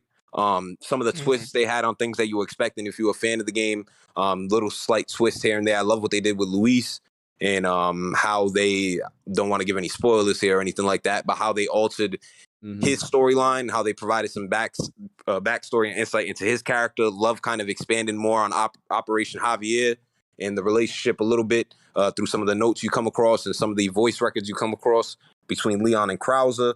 The boss battles, amazing. Chief Mendez, still loved it. Del Lago, that was the one boss battle I did kind of have trouble with. That was the one where it was a noticeable frame rate drop. Like I've played through it. What I'm are on you my third playing playthrough. I'm on PS5. Noticeable frame rate drop there. I'm on my third playthrough. I probably put a little bit over 30 hours in at this point. I'm going around on my third playthrough now and haven't gotten to the Lago for a third time, but the first 2 times through, the frame rate was terrible during that section, which ruined a really dope boss fight. Can't remember the name of the boss here that they cut out from the original, but we up on the platforms, shooting the lights, tapping the buttons, trying to drop the containers. They got rid of that. I wasn't necessarily too mad at that. It was cool. But there's no laser room, bro. They got rid of the laser room. I was just about to bring that up. Yep, no laser. I couldn't believe it. So I'm probably about to start the game tomorrow because I've been watching WrestleMania this weekend, ROH, NXT, whatever. But no laser room. Yep, that's the one thing they removed. I could not believe, man. Did you like what they did with the Krauser, with the initial Krauser encounter? Yes, I was only bothered by it because it was a little bit short. I wanted it to be longer, but the real fight with him was like even that fight to me felt a little bit shorter. The original one was longer and it was it was more challenging. I'll say that it was more challenging. It was longer. And I was just about to say the same thing. This one's definitely easier. Yeah, but I really enjoyed that. And I enjoyed the final battle with Sadler as well. I thought that one was one of the ones that were better in the remake than it was in the original. Yeah. Now, quick question. I'm actually going to be sending you my PSVR1, right? With the adapter so you could play it on your PS5. Other than just kind of experiencing it for the first time VR in general, would you be playing, or are you interested in playing Resident Evil in VR? Oh, I'm definitely. The first thing I'm doing is going back to RE7, playing that. I want to experience that in VR. Okay, so what makes you want to experience that in VR? Is it pretty much is it just because you want to see it new, or do you just kind of want to see what the hype is about? What about the space? If it has longevity in gaming or something like why VR? Oh, immediately just from playing that in first person. Some of the jump scares, characters jumping in your face, the members of the Baker family jumping in your face, grabbing you, getting in your face. I can imagine how fucking crazy that's got to be in VR. That's weird. So you think that it would heighten your experience? You think, huh? Oh man, Alex, that's so weird. I see. That's so weird. Okay, I was just wondering. I need to get Jack. What do you think about Resident Evil Remake so far? Hey man, listen, BT, he way more knowledge and versed on this topic than I am. But what I will say is I played the game for 6 or so hours so far. I didn't think I was gonna like it that much, even though I was looking forward to it. You know what I mean? I feel like I've been burnt by some of these recent remakes. And I gotta say, confidently, 6 hours in, this is the best remake I've played in a very long time. All right, it puts The Last of Us remake to shame. It puts a Dead Space remake to fucking shame. And they did right by the fans, man. And I'm not a real big RE4 fan like that. I ain't played the game. The first time I played RE4 was in 2020, right? So, Damn shame. and I ended up enjoying that. I ended up enjoying that game, and I didn't like it at first, but just being able to use both analog sticks is a great addition. Okay, being able to. I wish you could move a little bit more, man. You couldn't really move at all in the original game when you was shooting and shit like that. But I like the parry system and all that. Like the I just wish you could, like, I don't know. I wish I had a dodge button, if I'm being honest, like a evade roll or some shit. But other than that, I'm digging the game. It only has the prompts, like, you know, for certain moves you could. Yeah, certain enemies and shit. Yeah. The only, and people watching my live stream, the only part where the game started to get, like, I feel like annoying, and it's the same thing in the original. I think people like the military island the least, right? And oh yeah, I hated that. And bruh, it's like kind of just as annoying. Like, I still love it, but it's hell of annoying in the like remake as well. Gatling guns and all kinds of Gatling guns, shit. dudes on turrets, just a whole bunch of just nagardly There's a couple shit. deaths that felt bullshit. Yeah. Sure. Like, just a whole bunch of dumb shit, bro. Trust me, when you get to that island, you're gonna be like, bro, what is this? What is this shit, dog? Like, who created this part? So there's still that, but Castle's great. The village, you know, the village is great. Yeah, man, I love it. I just beat it today. And I'm gonna start working on the platinum tomorrow. The platinum requires like minimum 4 playthroughs. Minimum 4. It might be minimum 5. Because I don't. So you got to do a speed run. That's one, right? That's one playthrough. Unless you could compile that with another playthrough possibly, but that's probably one for most people. You got to just beat the game the first time, obviously. You got to beat the game on normal difficulty and get an S rank, and you got to beat the game on normal difficulty on hardcore difficulty and get an S rank. They don't stack. So if you get an S rank on hardcore, they don't give you the trophy for getting the S rank on normal for some stupid reason. And then you got to beat the game. Professional? No, still don't. You got to beat it on each difficulty to get the trophy for it. So then you got to beat it on professional. You got to make sure you. Oh, and then there's a run. You have to beat the game without talking to the merchant. Can't talk to the merchant at all. And there's a trophy for you got to beat the game only using the knife and the pistol.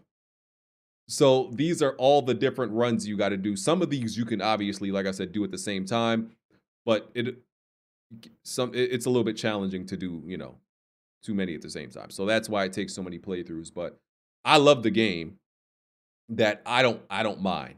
And when, just like, you know, BT was saying, when you play this game and you know it like the back of your hand, because the speed run requires you to beat it in under 8 hours. And when you just know this game like the back, you could probably do it I hate speedrun trophies. I think speedrun trophies should be banned, but I could probably do this in 6, 7 pretty confidently. But the game's amazing, man. Now, you said you've only beat it once, right? Yeah, so far I just beat the remake for the first time today. Yeah. Now I'm on the third chapter of my third run, and I finally used on my third run the village skip trick. The bell or the other one? Yeah, shooting the bell. Yeah. Mm-hmm. No, it worked like a charm. It worked like a charm. Man. I could definitely see when it comes down to those speed runs. Apparently, there's one for the Mendez fight as well. Yeah. That you can kill him right off rip. So that's something I'm gonna be leaning into. There's a special trick for killing Salazar like in like a few seconds too. I don't know if you've seen that. That's another point. They really, really improved on that Salazar boss fight a lot. That Salazar boss fight in the remake is far better than just kind of like that face in the wall with the tentacles sticking out. They just kind of stand there, dodge the tentacles, shoot. I actually like the original more because Salazar moves too damn much in the remake. It's a better design fight, but it's annoying because he moves too much. I don't. He was a pain in the ass. So let me. So Del Lago, I kind of feel like it's the same in the remake and the original, right? Like I don't prefer one over the other. El Gigante, same thing. I kind of feel like it's the same. Doesn't matter. Both are just as good. Mendez, is it Gigante or Gigante? I say Gigante. I don't know. Mendez, I think it's better in the remake. I like the remake one more. Salazar, I like the original better. Sadler, I'm okay with either one. I'm just annoyed by well, I ain't gonna put the spoilers out there, but there's he has little helpers out there. But people, Yep, I thought people were talking about like the Sadler fight before I got there, and I'm thinking like, oh, this gonna be a pain. People were talking like it gets way harder. I beat him like on my 4th try. I'm like, oh, that's it. They was talking so spicy about him. I was like, maybe on professional, he's really hard, but I'm like on hardcore, he's not hard. Why isn't separate ways in the game? They said DLC to come later. Yeah, they said they're expanding it, so it's probably going to be DLC. And just I'm a tip, sometime 2024. Yeah, just a tip out there for people. Like when you're fighting bosses and they give you the option to knife the boss, like in the weak spot, you can actually do more damage by shooting, depending on what weapon you have. Like, for example, with I think Salazar, like you get a prompt to stab him. I just shoot him with if you're able to get 2 magnum shots off, you just got to do that like twice, like 2 sessions of it. Like shoot him, get him down, shoot him with the magnum, depending on what level you got your magnum at.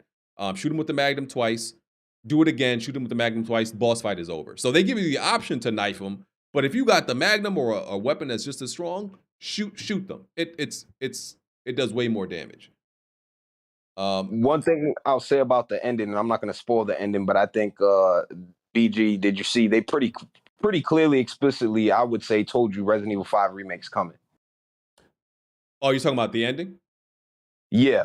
Yeah, that's what I was thinking that was too. Pretty clear that Resident Evil 5 is coming, especially what you see was on those screens. Yeah. See, I'm calling it right now. You're not going to be killing black people exclusively in the RE5 remake. They're definitely gonna have to overhaul some of the tribal sections for sure. I don't think the urban area at all. They would have to overhaul, but they're definitely gonna overhaul the tribal sections. If that was a controversy in 2009, in 2023, they better change that. It's only a controversy because of white people. Black people weren't complaining about it. We spent the whole game in RE4 killing Hispanic people. Nobody complained. Yeah, we don't care. Now we start killing black people. White people complain for us. Well, technically, the Hispanic people that were getting killed were from Spain, so they're European. They weren't Latinos. Yeah, Latinos and Spanish are 2 different people. Spanish are Europeans, Latinos, Latin America, the Caribbean, Central America, South America. So they were Europeans, so they got a pass for that. But yeah, playing it in 2009, I mean, I was 17. I was just thinking about playing a fun game. You know what I mean? So I wasn't thinking about it. Now I'm looking at the controversy back then. The way times are now, I'm not saying that for me personally, they would have to change it. But for the sake of, I would say the masses, they would have to make some changes. If I were them, I'd honestly just avoid the game altogether because they're going to get extreme flack over that. Yeah. It's a no-win situation. Yeah, but they pretty much at the end they basically said, yeah, this is coming. There's no reason for them to show us that final shot and show us those images that were on those screens. If you paid attention to the screens, in that final cutscene, so does nobody care about Code Veronica? Me personally, I would like to see it remade. Like I said, I had it on Dreamcast, played it, never beat it. Just the fixed camera angle, 10 controls just wasn't for me. I would like to play it personally, being able to play through it from the third person perspective and kind of getting that piece of story from the lore that I've been missing out on, being that's one of the maybe 2 games in the series I didn't beat. So that for that reason only, I would like to see it. But personally, I want RE5 next. If you've never beaten it, did you ever watch Wesker's report at least? Yeah. Okay. I would still like to play through it. All right. Just want to move on to some other stuff. Get out the way. Final Fantasy 16 went gold. That's good. 3 months before it actually comes out, it went gold. That's good. Why not? That's good. That'll be a day one. What you said, Smooth? You sounded low. Why not just pull it? Why not just put it out? You gonna be mad? Because that's the date they wanted to come out, and they're probably going to use the time to polish. I would guess that's the reason. Smooth, are you getting it on PlayStation 5? No, I don't support Final Fantasy games. Why does he sound super low? Yeah, you sound far away. You sound like you're far away. You sound defeated. What's Can you up? hear me now? Oh, hold on, hold on. Can you hear me now? I think my mic. Yeah. Hear we me hear you now. Yeah, I don't support Final Fantasy games. Mm-hmm. Yeah, we know. So, hey, yeah. So good for them. I hope it's the most polished game ever. If you got 3, imagine if, like, your game goes gold 3 months before and then it comes out buggy. That would be insane. But that would be. I mean, I don't understand how a Final Fantasy game can be bugged. I mean, then again, it's not turn based anymore, so nah, it could be different. Yeah. Yeah, because look what happened with Final Fantasy 15. Yeah, you're not wrong. Okay. The BAFTA, the British Game Awards, that happened. Let me read out these winners real quick. So Yeah, Game Awards. Yeah. BAFTA, yeah. Animation went to God of War. Audio achievement went to God of War. Best British game went to Rollerdrome. Best evolving game went to Final Fantasy Online. Game Beyond Entertainment went to Endling. Extinction is Forever, whatever that is. Best multiplayer went to What? Speaking of FF14 getting an award, let it be known right now, if FF16 doesn't blow it out the water, y'all Yoshi piss eaters are definitely getting roasted. Okay. Best multiplayer, which this still confuses me, like, because this is not the only award show that's given Elden Ring this. Best multiplayer went to Elden Ring. Okay, I guess. When's their DLC coming out for that? They didn't have a release date. They just said they're working on it. Yeah, no release date. Best narrative went to Immortality. Best performer in a leading role went to Christopher Judge as Kratos. Best technical achievement went to Horizon Forbidden West. Best artistic achievement went to Tunic. Best game went to Vampire Survivors. Okay. Oh my god! Like, cancel these. The industry be on some like agenda type shit when it comes to like awarding the underdog sometimes. Like, come on, bro. Cancel these corporate croissant eaters. Anyway, Jesus Christ. Best debut game went to Tunic. Best family game went to Kirby and the Forgotten Land. Game design went to Vampire Survivors. Music went to God of War Ragnarok. Original IP went to Elden Ring. Best. Whoa. Stop real quick. I get Elden Ring. Can we really call that a new IP? Like, come on, let's be real. No, it's just a different title. Exactly. Like, that's bullshit that game got new IP. It's kind of scammy that you could like literally make the exact same. It's really Dark Souls 4, but you gave it a different title so it could be eligible for original IP. But and I'm pretty sure at some point in its development that game was probably called Dark Souls 4. Oh, absolutely. Yeah. Best performer in a supporting role went to Layla DeLeon Hayes. She played Angrboda in God of War. And Game of the Year went to God of War Ragnarok. Yep. Yeah. Okay, so we don't ever need to talk about these British people again. Oh man, you know how I feel. You know how I feel about gamers in Britain and not Britain, but UK especially. That's xenophobia, sir. No, that's not xenophobia. There's many different cultures of colors of people in the good old UK. Okay. There's we've been talking about I brought it up a few times, the rumors about Metal Gear's remake. So the latest rumor is that the remake won't be Metal Gear 1, it'll be Metal Gear 3, because 3 in the chronological dates, like 3 is first technically, if I remember. I thought 5 was first. Is 3 first? You might be right. It's 5 first because 3 is definitely before 2 and 1. Yep. And Great. 4. So now we're gonna get double Dick Eater, Jack. I mean, they already came out with twin snakes. I mean, this shit about to be crazy. Well, I would rather them remake Snake Eater because we've already had a Metal Gear 1 remake. They're saying 3 is first. Yeah, they're saying 3 is first. So We've you play already as had a Big Metal Boss. Gear 1. Well, yeah, that's who you play as. Big Boss is a clown because he got beat up by a white Karen. You play as Big Boss, and I don't even remember 5. 5 was so forgettable to me. I don't remember who was that, Snake or Big Boss. I honestly don't remember. No, I believe the main character in 5 because I was reading it one day and I'm like, I never understood the story of Metal Gear 2. And then I found out that the guy you fight in Metal Gear 2 was apparently Snake in Metal Gear 5. I'm like, what? I don't know what the fuck is going on. There's more clones in Metal Gear than Star Wars.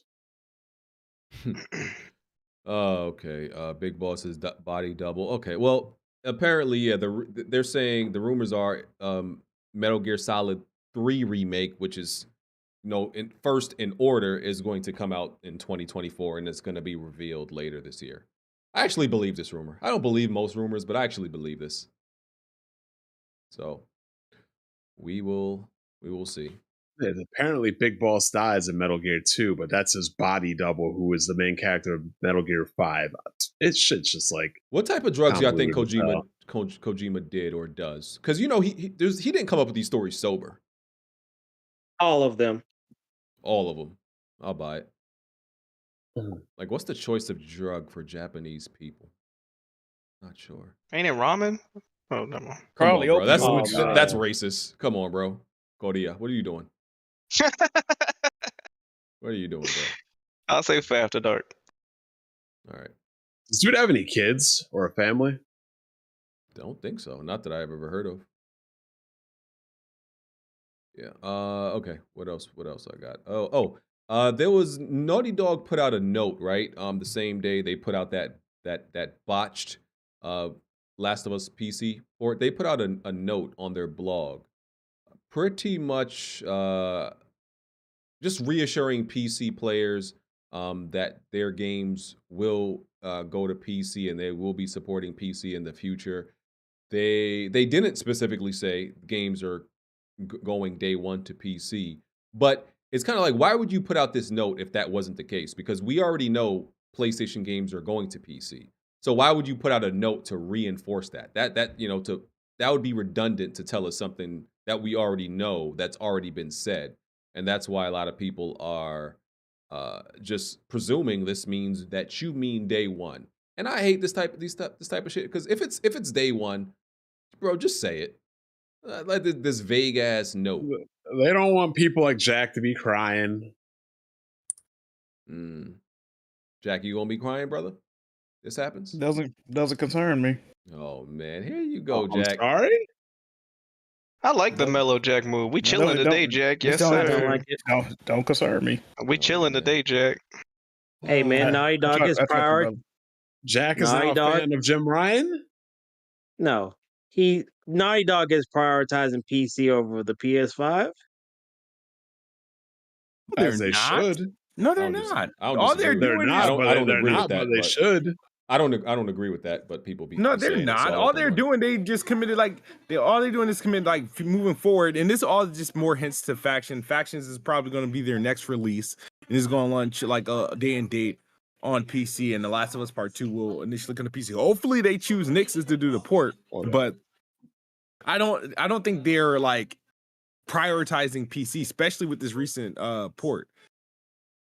Like, I think the thing is that PlayStation and their execs, they know how highly sensitive PlayStation fans are to games being perceived as non-exclusive, so they tiptoe around it. I think the only reason they're doing like these 6 months to 1 year gaps between releases is for the sake of the PlayStation fanboy. I actually agree with Smooth on this. I don't think they're prioritizing PC at all. I think PlayStation fanboys are just hurt. They're kind of butthurt and they're sensitive. Hey, you give them an inch, they're gonna take them out, right, Jack Move? I don't know nothing about that, bro. Smooth. Do you think that Factions 2 will be released day one on PC? Absolutely. Okay. You're not going to take that The bet, only reason I'm asking you because I was about to while out if you didn't, because you did bet that Sony's next 3 games of the service games will be released day one on PS5 PC. Yep. That's a bold bet. I think that's the most bold bet you've made. I'm confident in that. I think it's safe. You know, the big question is I don't think the question is about the live service games. Does this apply to their single player games? Because we still haven't seen it. So that's what we really want to know if it applies to. That's the big question there. I mean, Smooth, we only got 5 bets pending, Smooth. What's going on? We need to get some more action going. And we wouldn't know. We're not going to find out if it actually applies to single player games, at least not from Naughty Dog, until like maybe 4 or 5 years from now. Factions is going to come out next year. Guarantee it, Bond. Put a stamp on it. But their next game that they're working on. Smooth, when do you think Factions is coming out? Factions is coming out early next year. You said next year too, BG? Yeah, it's coming out next year. I'm sorry, say that again? Yeah, I said next year. It's coming out next year. When's Redfall come out? May. I guess that's Smooth. You better hope that shit gets to 87 or higher. Oh yeah, it will. You want to double down? It's gonna get an 86 just because Smooth said that. But yeah. I don't think I got. Well, let me read this from. Oh, also BG, Patreon. what were the results of the 2 polls we put out? Oh, well, the most recent poll was: Are you interested in VR? I put yes, no, and price drop. 33% said yes, 51% said no, and 16% said price drop. What was the previous poll? A majority agreed with Bond. Crazy. I don't remember what the previous poll was. It was about the Superchats. Superchats. Oh yeah, and I think 50 something. I think it was 49% that said they would like them live. Yeah, as soon as they pop up, and we definitely listened to that today. Oopsie. Even talking about that came out, man. Yeah. You think it'll break the pace of the show? That's what I'd be worried about. That's what I'd be worried about. Yeah. I like mid and end. But we'd have to test it out. I mean, we can always test it out, but if it doesn't work, then we go back. Yeah. Let me read these questions from. Oh wait. Is it a podcast submitted question? That's After Dark. Wait, where are the? I don't think anybody submitted any. Nope, doesn't look like it. Okay, so yeah, we don't gotta do that. You can talk about that brand new game that came out this week, man. What brand new game? Oh, a Sonic game. The Murder of Sonic the Hedgehog. Yes, sir. The Murder of Sonic the Hedgehog. That's an actual game. Yes. Yeah. It's on Steam. Do you actually get to kill him? I wish. No, you don't. It's just the characters doing this like murder game. It was like an April Fool's joke, that type of game. Okay. It wasn't. It wasn't something real, but It's a visual novel Sonic game only on Steam. yeah, it's not bad. Yeah, I don't got nothing else. So, Jack, you wanna read the super chats? Did any of y'all watch Tekken gameplay? Tekken 8? Tekken 8 look fire. It does. I like this like are very vibrant and like visually intensive look that all fighting games are going for now.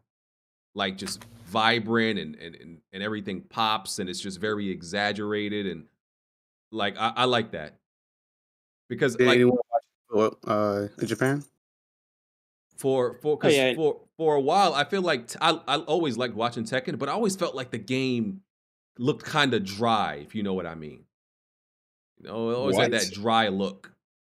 You mean like stiff visually? Well, just aesthetically, like visually, I feel like it didn't pop enough. This game, it looks so clean now, and they have all the effects, you know, all the visual effects happening, and that's what I really like about this one. It looks so like dramatic. It's the particle effects that are like popping. Yeah. That's the big thing. That's what. Yeah, because it's being made on Unreal Engine 5, so that's probably why. Yeah. Yeah, but Mr. Jack move. All right, super chat. Let's see here. The Brand DeLorean says, if you don't want pennies for your video game trade-ins and would prefer to get a better deal, join Leap Trade and use Broken Games HDR as a referral code. That was like something I used to do mad years ago. Yeah, I wonder if they're still in business. I don't know. Home base Goatsy and Lemon. I can't see the rest of your name. It cut off. It says, what will Xbox say now with no E3? Just wait. Oh shit! What will Nintendo Ultra say? No idea. Wait till E3. Woo. OBJ Jr. He sent 2 donations. The first one says, to the panel, does size matter to your wife or girl? Bro, this is not After Dark. What's wrong with you? No, answer the question though. It matters to all women. Does it matter to you? What? Come on. Answer the question. What's happening? So this is why y'all can't be complaining about me. This is when your people be sending these questions. Okay. OBJ Jr. said, would you marry a throat goat or just keep her a friend? Good Lord. I believe in marriage. I don't see why a throat goat can't be a wife. I don't see why not. No, he said pick one. I don't see why it has to be mutually exclusive. Hey, BJ ain't the only one on this panel. Y'all niggas gonna answer the question or what? Niggas, listen. Let's be real. She didn't get good at that when she met you. She could practice. She had to have some practice. So no, but you could put her in the hyperbolic. You just put her in the hyperbolic time chamber and teach her. You could be the crash dummy. Get some reps. Get in the gym. Okay, we got Woden's Throne. He says, who's important? What is that? Oh, who's important? Ezex, Nordics, and getting the Oath of Falanga remaster? I don't know. Oath of Felgana. Felgana. Okay, I'm assuming that's an Ease game. I guess. I don't know. Jesus, butchering that shit. Reread the question again. Who's importing Ease 9?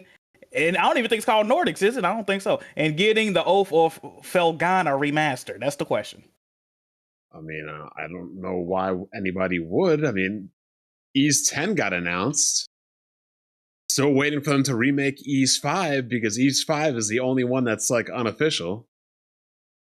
All right. Rufflemutt says, pre-order my ticket and get ready for the Mario movie. Okay. Was that coming up? Jack, speaking of Ease, remember that night in the Discord? Nobody knows who Adol the Red is? I do recall it. I do remember that. Insanity.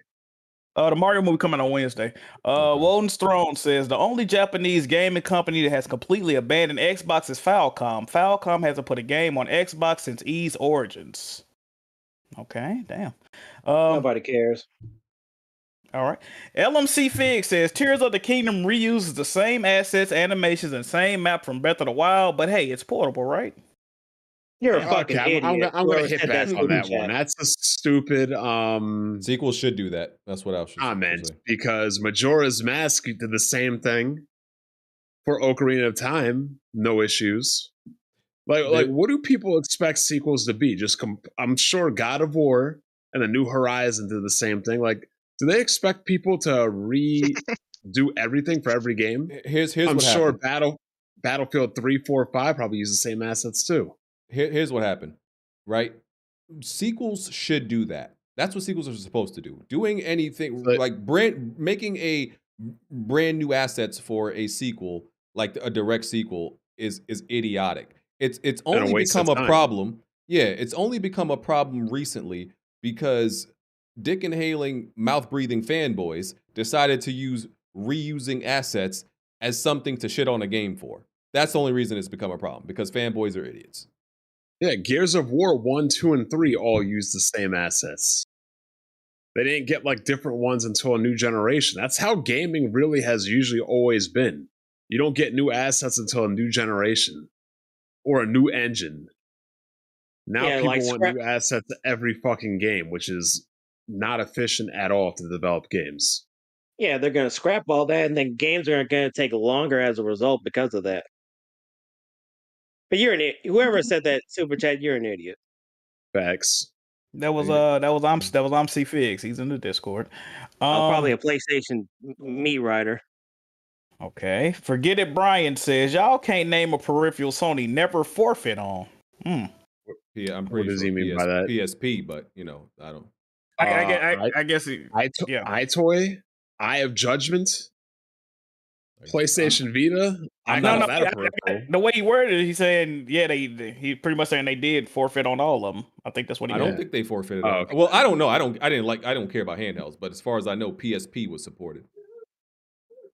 I mean, y'all would know more than me. Well, PSP sold because it was hackable. That's why I guess. Okay. Well, I don't know nothing. I just know it sold a decent amount. So Tony Esquire says VR2 is dope, especially while playing GT. Sony just needs to lower its price to $299 and they'll be good.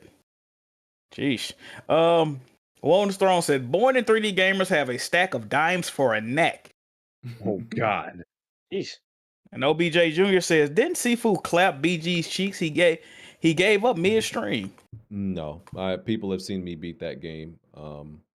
He's talking about they came out with an extra hard difficulty. That one is very hard, but no, I'm very nice at that game. We got Long Goat Game. He said, are y'all gonna have a WWP next Sunday or are y'all gonna be off? What's next Sunday? Easter. Oh, Easter, I guess. So. Yeah, I'm actually gonna be hunting for some eggs. I don't care about Easter. We'll be here. Miles, I gotta do an egg hunt, so I won't be here. I plan to be here, I think. Miles says, someone say throat goat. Shout out Heather Brook. Ooh, what you know? Oh What you know about her? God. What you know about that? Hold on. That's like the OG throat goat. What you know about that? That's it. All right. It's like the dial-up goat. Jay got what you wanted to ask. Make it Yeah. quick, brother. I don't know if you guys have seen the video going around YouTube, but apparently there's been a company or maybe companies developing an AI anti-cheat for SPS games. Have you guys seen the video or heard about games? It's an AI anti-cheat primarily targeting FPS games. So basically it's a anti-cheat, but it's AI controlled that can detect players cheating using, cheats, because the AI is designed to learn like human behaviors, and obviously it knows the difference between human behaviors and cheats, because you cheat is usually a snap-on aim and stuff like that. Things are kind of like not really human-like, I guess, But other than that, have you guys heard about it? What do you guys think about it? I have not, but I hope when they implement it, it goes, you're banned, clown. So basically, also to kind of piggyback what you just said, from the company that's developing it, they're saying that if you're banned from one game and you try to make an account, it's not going to work because you pretty much have like a digital thumbprint. So like the AI can detect that it's you coming back. I don't know what it looks at in the background on your computer or console or whichever, but it knows that's going it's to be you. a problem. If it does that, then people aren't going to like it because it's going to be intrusive. Well, I mean, like if you're cheating, then so be it. You know what I mean? But if it's legit and they can detect that, hey, this person's cheating, and then maybe if other games use the same type of program, it could just ban them from other games that they're trying to play. I just think they should invent Skynet, and if you cheat, they should send a Terminator back in time to kill your parents, so you will never exist. Oh wow! Oh wow! Well, that's what they should do, so that you would never exist. What type of just wipe out a cheater from existence? Come on, man. But like I said, I posted it in the chat and along like maybe a few days ago, but a lot of people didn't see it. But I just wanted to try to see y'all's opinion on it. If companies were to develop and maybe become legit an AI anti-cheat that can detect cheaters and deal with them. I mean, the way I see Outside of that, AI in general is it could be good, it could be bad, because AI can make mistakes. It doesn't have the discernment that a human does, but it could be good or bad depending on how it's. Because I could see that thing banning somebody, regardless of how good the AI is. I can see it banning somebody that's not. When is AI going to be put into like this kind of AI going to be put into like enemies in video games that learn from you? That's what I'm waiting for. Well, I guess what I'm trying to say is like when if you use like an aimbot, there's certain behaviors that people just can't do. You're not that precise. Yeah. You know what I mean? I'm all for it. They don't have to Anything learn that that, bans cheaters, I'm all for it. Okay. Because I still think that if you cheat, they should ban your account, erase all your DLC, all your game, like everything should be wiped out, gone. Yeah. You should get one. You should get one warning. After one warning, you should get a 1 month ban. After a 1 month ban, your whole shit is gone. I agree. Okay. But All like right. I said, That's me being lenient, as opposed to Skynet sending Terminators back in time to kill your parents. That's very lenient. Okay. Let's end the podcast. Yeah. Time to go to After Dark. All right. Can I do everybody's intro, or does everybody really want to do their own intro? Outro. Intro or outro? Outro. My bad. Outro. Yeah, I don't care about. Wait, let me switch my name. That's we gotta guess. We gotta have BT do outro. I'll go first. Real quick, how does my new mic sound? Sounds Good. great. That's part of my outro. Sounds good. Okay, yeah. Check out my last video, top 10 must-have games of 2023, because I know a lot of y'all have been complaining about what games are being played, not being played, what games are coming, what games are going. And also, be sure to check out Silver Sky 545 on Twitter. You know, if you're generous, dude's going through some shit.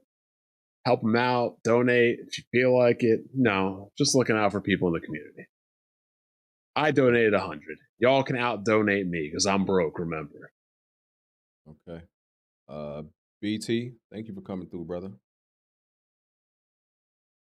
Nah, appreciate y'all letting me come through. Appreciate y'all letting me come through.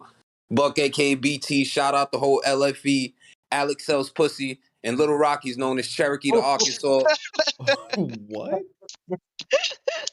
Alex, you Shout out moonlight my as a guy. porn star? What's going on, brother? You said what? You moonlight as a porn Let him star? finish his outro. Let him finish his outro. Hold on.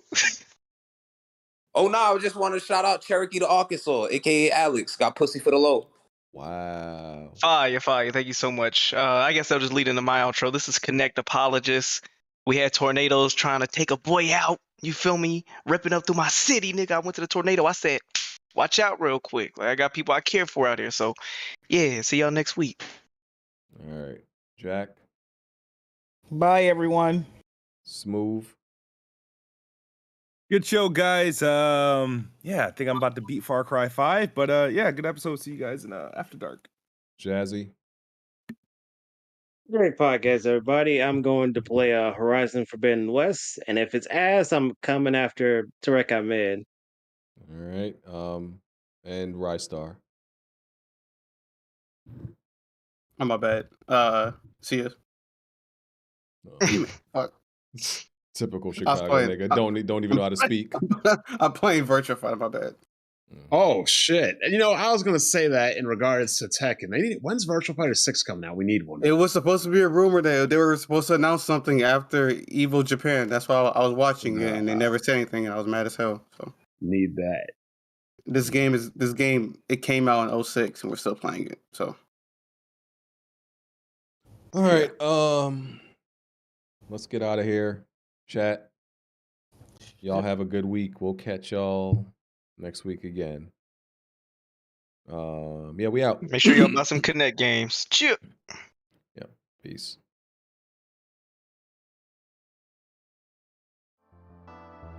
No.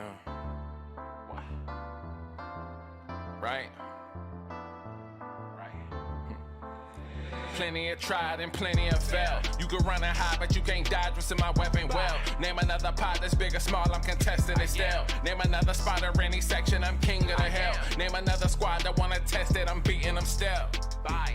No, you can't dodge what's in my weapon well. Name another pot that's big or small, I'm contesting it still. Name another spot or any section, I'm king of the hill. Right. I know my bro king got me. See, that's a black bond that can't be broken.